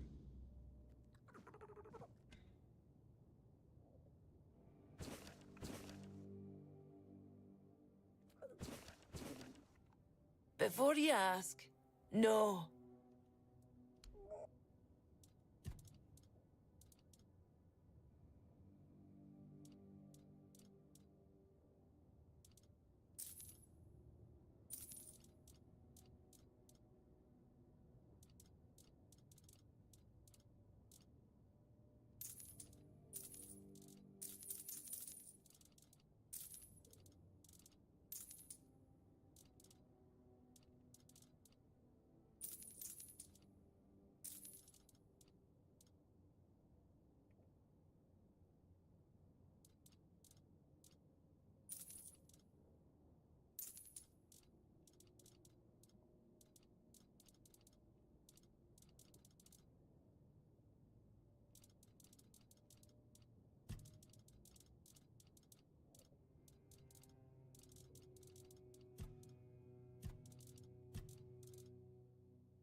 Damn, all these damn armors I got.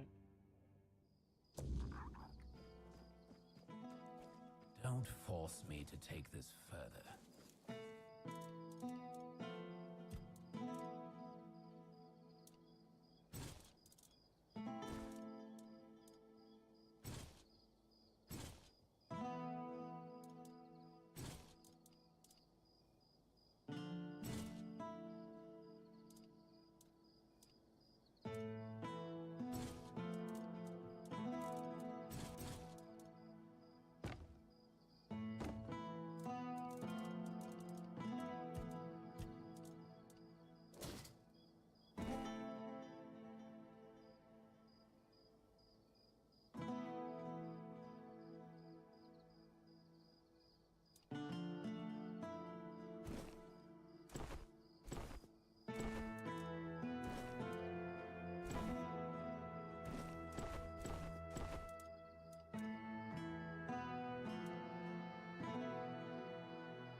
Elixirs.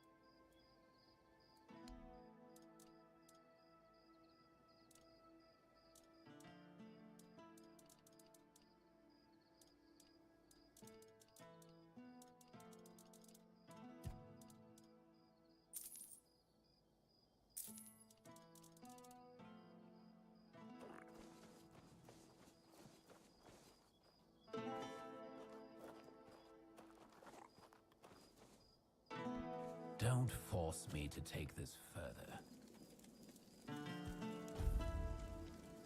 Rest for an hour. These damn merchants in here. Hello, coming back to me. What about it?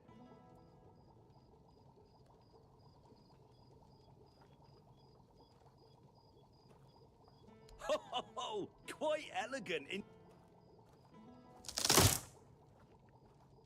Do you know how many legends and songs I've heard about this Robbie guy? Oh my what a god, you remarkable asshole. marksman he was.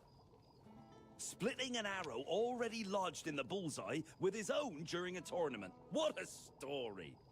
But did anyone actually see it happen? Why make up nonsense when there are just as good, or even better, living archers out there?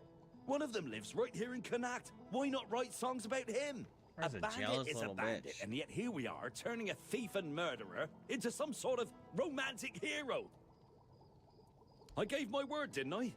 And do you know who breaks their word? No one would ever call me that. Everyone knows I keep my promises. Okay.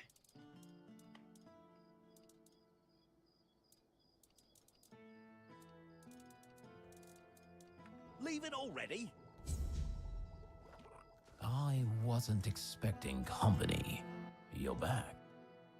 And why would merchants take over the patronage of a hospital? And why should I have anything to do with it? People of Quanash deserve proper place of Touching. But the people of Connacht have always had a knack for entrusting their lives to magical scarecrows, like that men here looming over us. As you can see, wisdom isn't their strong suit. If you don't have a better argument, we might... Otherwise, the hospitals will fall under the control of priestesses or the Red Priests. The All-Mother or the Red Church. I can already picture the hospital in either scenario. Devotees brimming with pity alongside that cynical Neonte. Or a pack of lunatics scheming how to dig into their patient's guts. No, thank you. You've convinced me, but you'll have to put in... Because religion dulls the mind. It's no different from magic. Finger snapping, conjuring tricks over your head, healing. That's what science and alchemy are for. Not some... I've been having a serious problem with my supplies lately.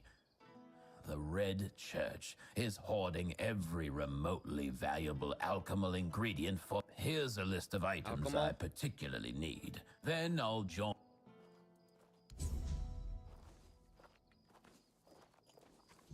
You look like you're enjoying yourself. I have all that.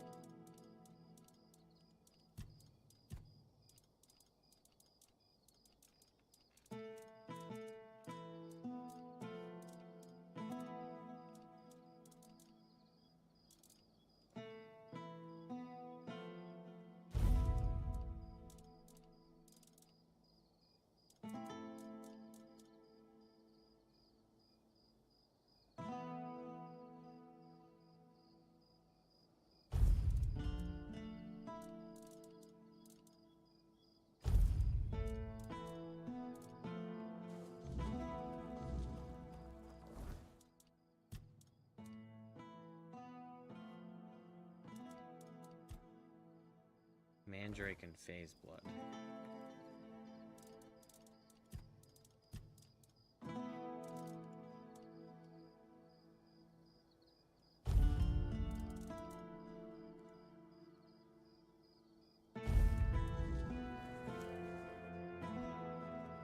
Good day. Goodbye. Well, you've daffodil and mandrake. As for the straw child skulls, and the phase blood, as promised, I must say.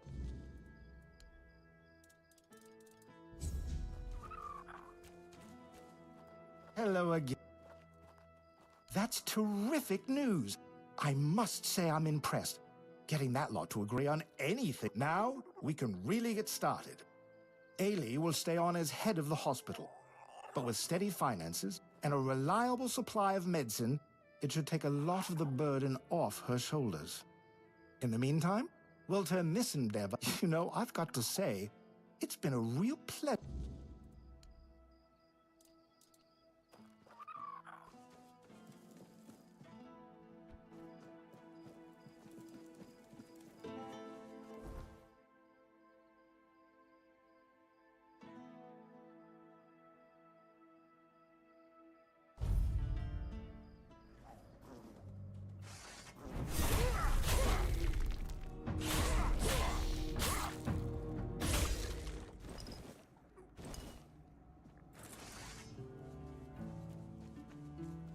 Remain vigilant. I will be your downfall.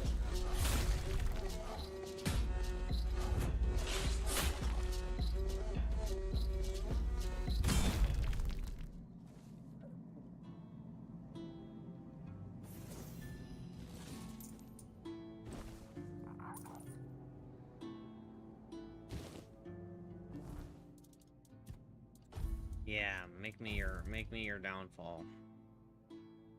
Something. Downfall me, bitch.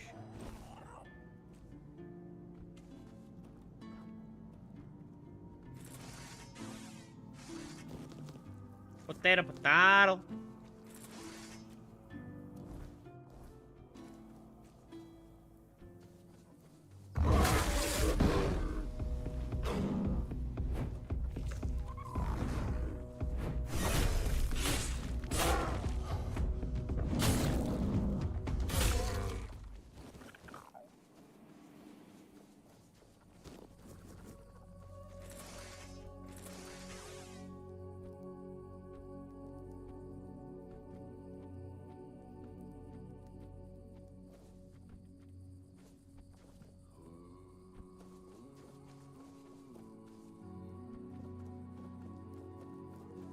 If you're here to...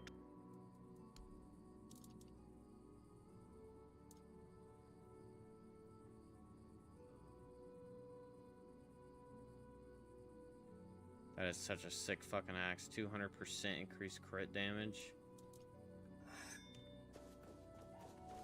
Busy? Do you have... Then... Until...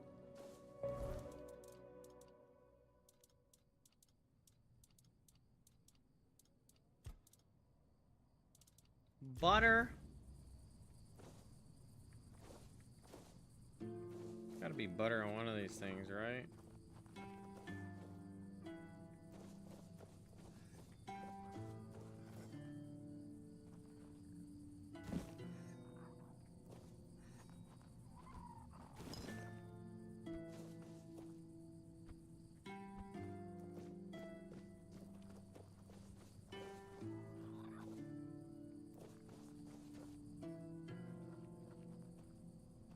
Please, give me some butter.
Ay, ay, ay. If it's quite...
Ah.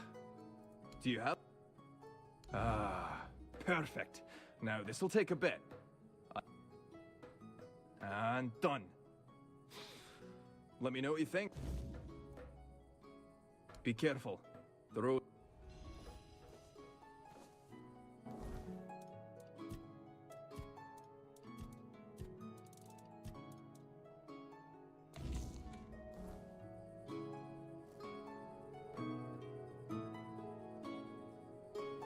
If it's important. Whew. I really need to tweak the recipe. Couldn't even lift my hammer afterward. Still, not bad. I'm pretty... No, not entirely. Creating something to share.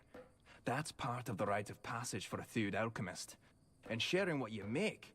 That's the spirit of baking. You can make the best pie in the world. But eating it alone, that's just sad. Like I said, baking is alchemy for those of us who can't go too deep into the craft. And now, thanks to you, I've proved it.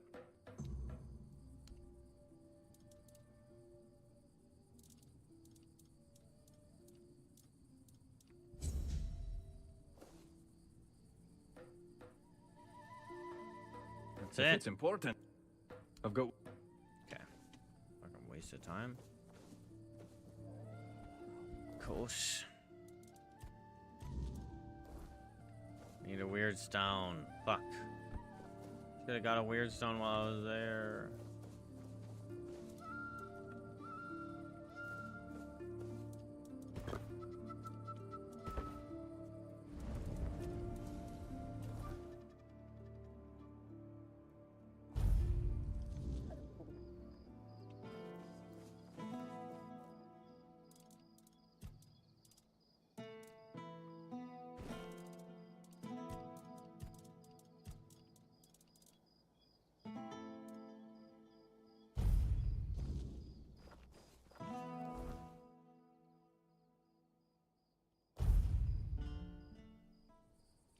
Game's like, bro, you're just teleporting back and forth. We're loading in all this shit and then you're leaving.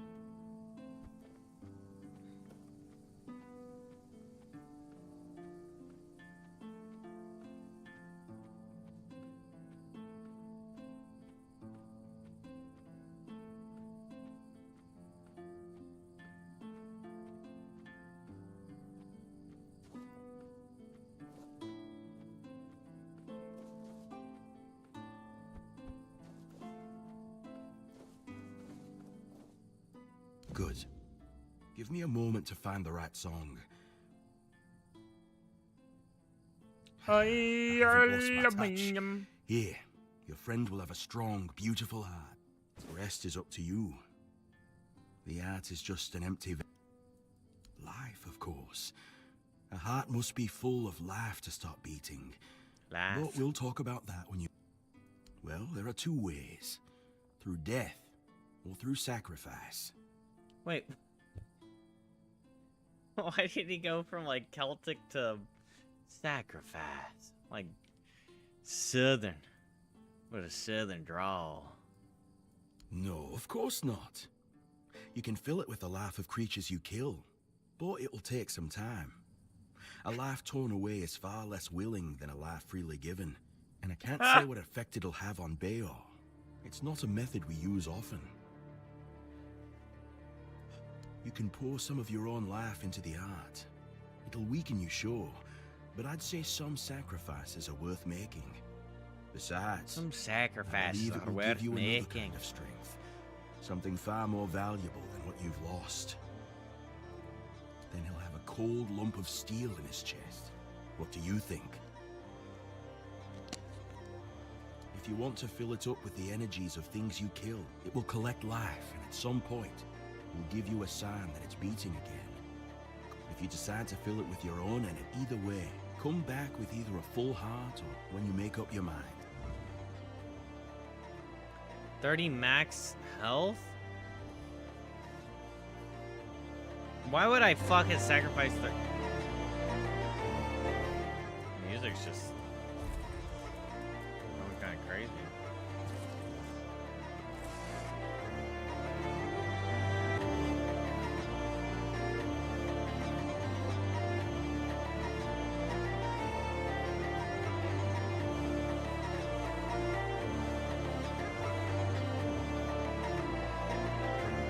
Bro, this song is amazing.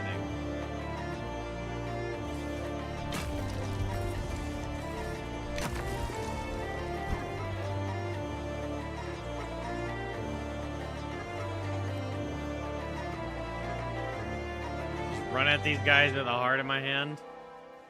I am. You're no match for our man. I'll get you back tenfold.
Croak one, that's weird.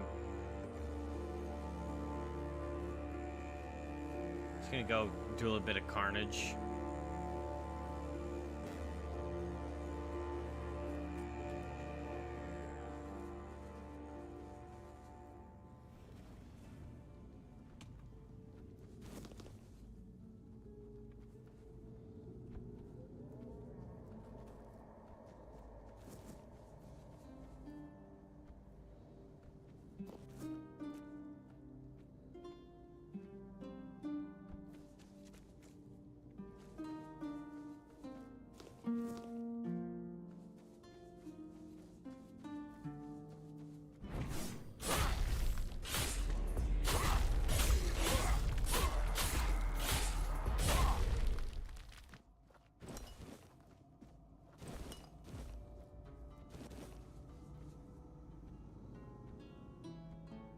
Stay sharp.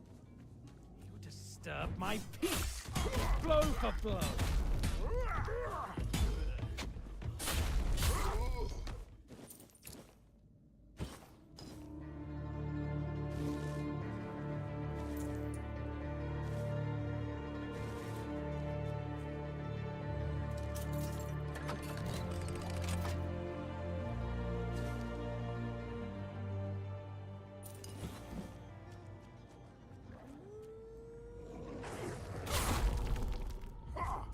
these guys guarding a bunch of fucking... What is it, a wildlife preserve?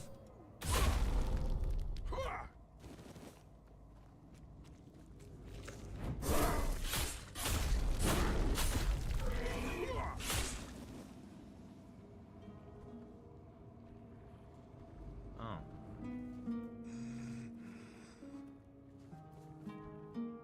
Just this fucking idiot.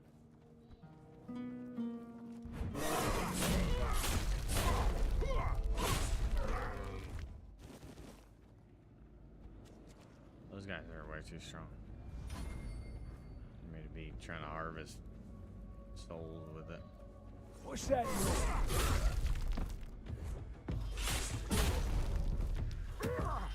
Glory.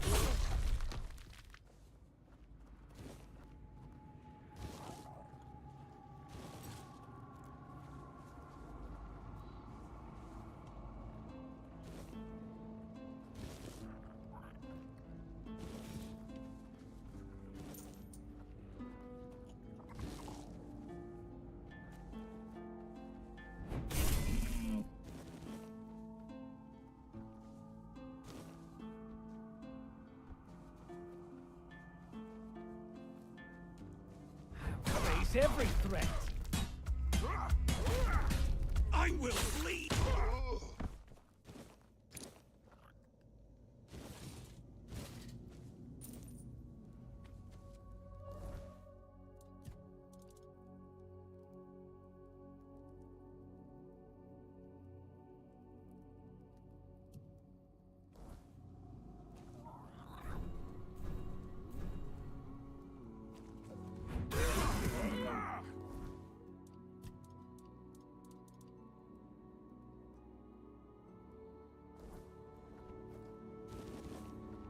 So it doesn't work to just kill wildlife, I'm guessing? I gotta kill, like, actual, like, monstrosities.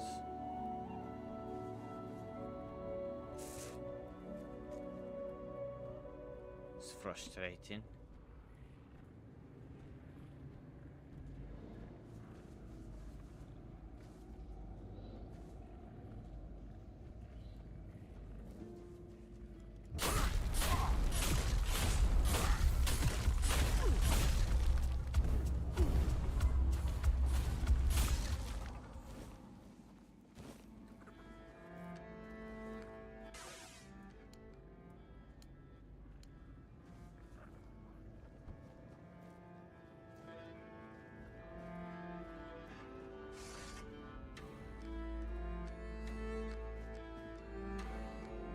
I mean, I guess that's good that I'm not, like, absorbing human hearts, souls. But come on, just like a deer? Come on.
Damn, undead souls work? About to make this guy a fucking zombie.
Bro's got a heart. His heart has zombies, dryads, fae,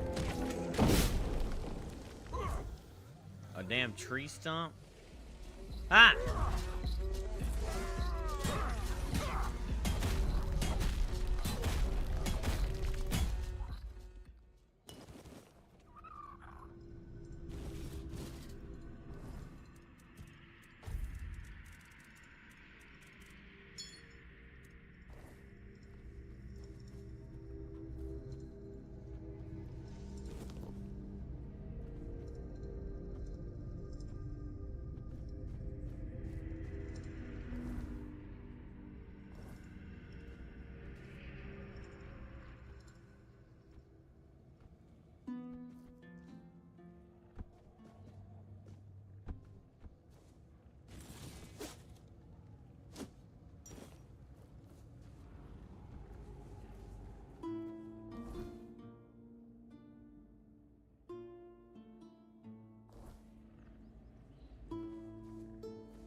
Guy will ever respawn, or if it's just forever normal.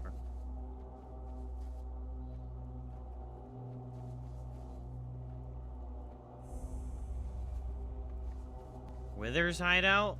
Wait, isn't Withers the guy from Baldur's Gate 3?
Bro, this one-sided head-ass shit.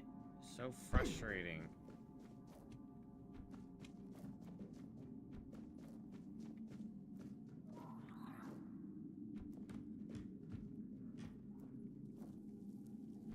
It's double one-sided. God dang it, man. I come in through the water underground, like the backwards passageway, and I have to fucking run all the way back. Try to crush it. Thank you. I'll do my best. Have a good night, Mud. Thanks for hanging out, mate.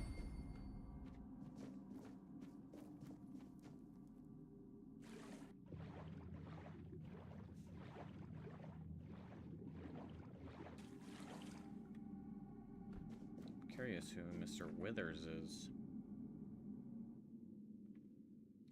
We'll see. It'll be interesting to make the discovery.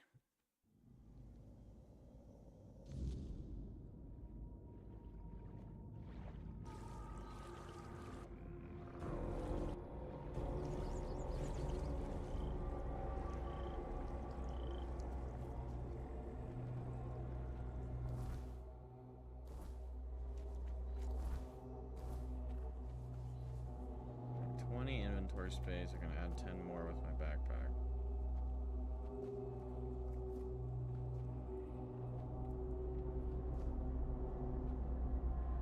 Oh my god. Thank you.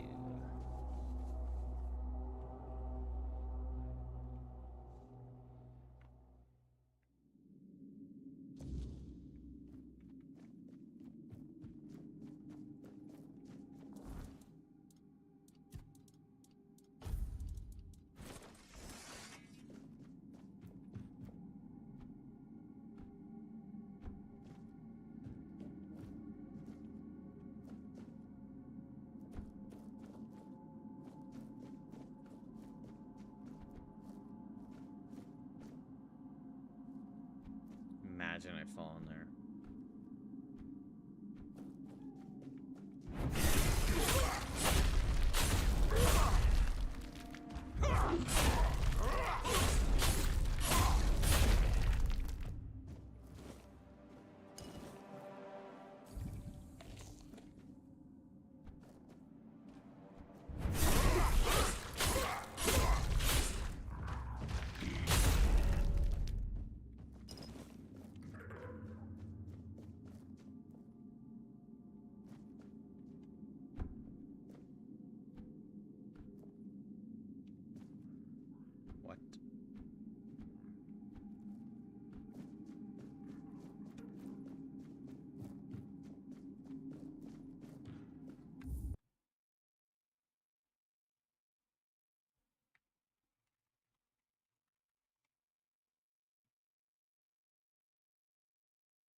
Okay, so I guess Wither's hideout is only for if you side with the other dude and not the crows.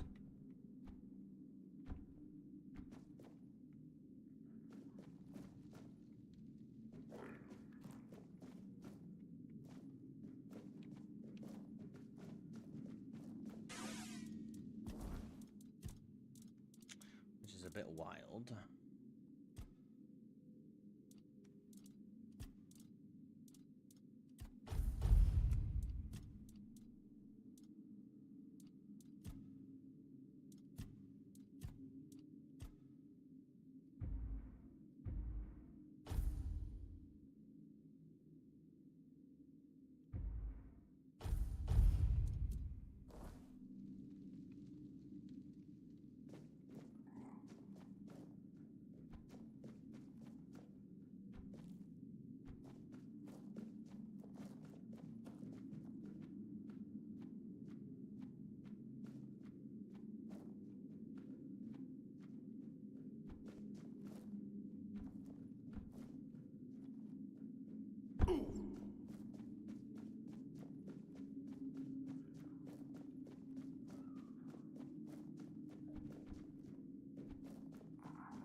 Damn, so Wither's hideout. There's no Withers. There's no quest for him.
Been a nice experience, but at the same time, it's taken a long time.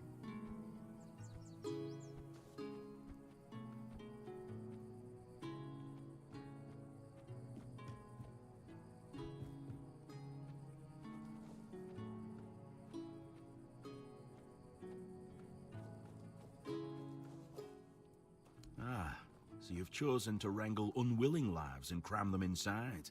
I can almost feel them churning within. I'm curious to see what will come of it. Here.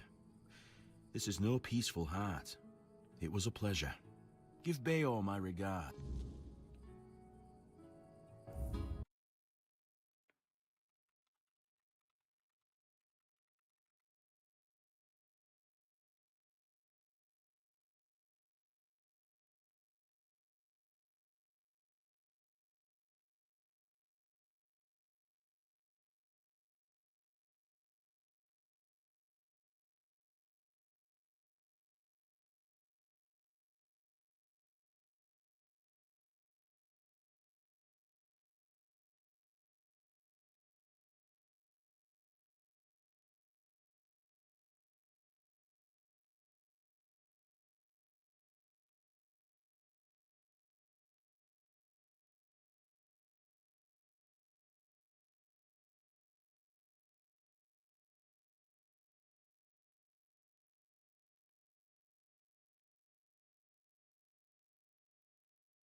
Outcomes are as follows. Talking about eating babies and the like, this locks him out as a merchant. You lose 40 max health and give him a heart filled with your life. This gives him inner peace and leads to a new quest asking you to gather materials for a special hammer. He gives it to you as a proposal gift. It has a 45% chance to stun on critical or heavy hits, which is actually insane.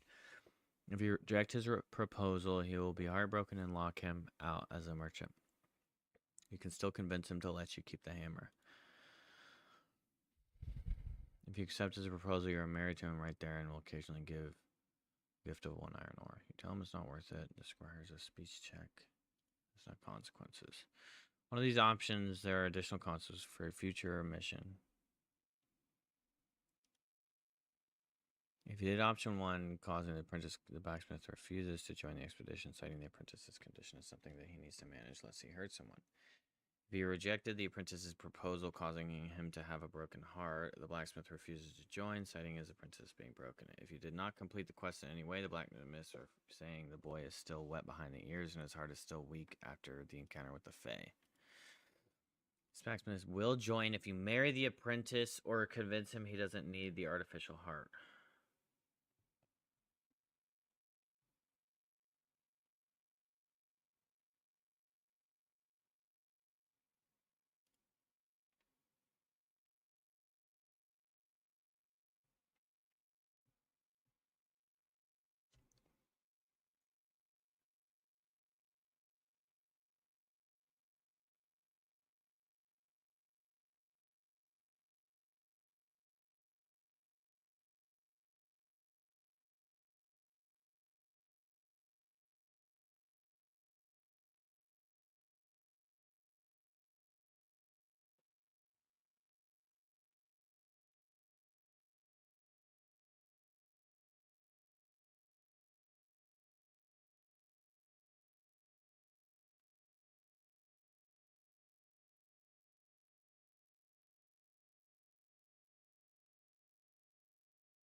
What the hell just happened? Oh, game crashed.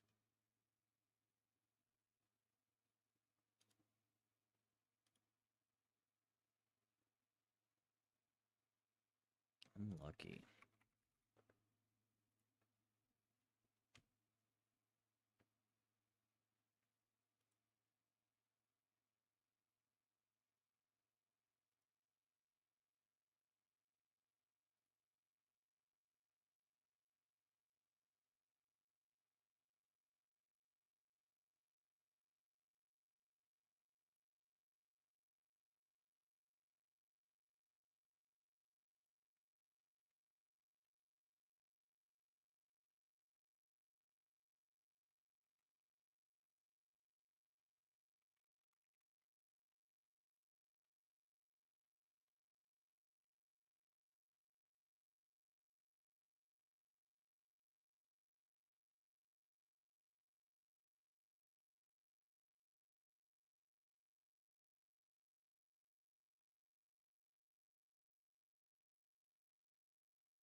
deal with.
Alright, I think it's...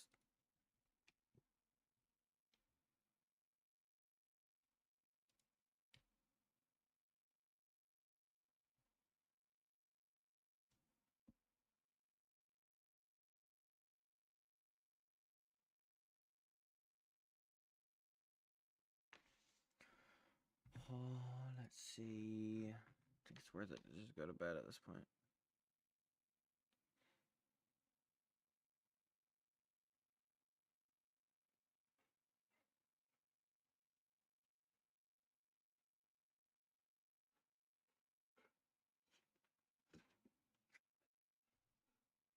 Hope you heard that. Yeah, I'm gonna go cuddle with my dog. You guys have a wonderful night. Thank you all for hanging out with me. Thank you so much for lurking and chatting. If you're new to the stream, please leave a follow, subscribe to the YouTube. Thank you so much. I'll be streaming tomorrow.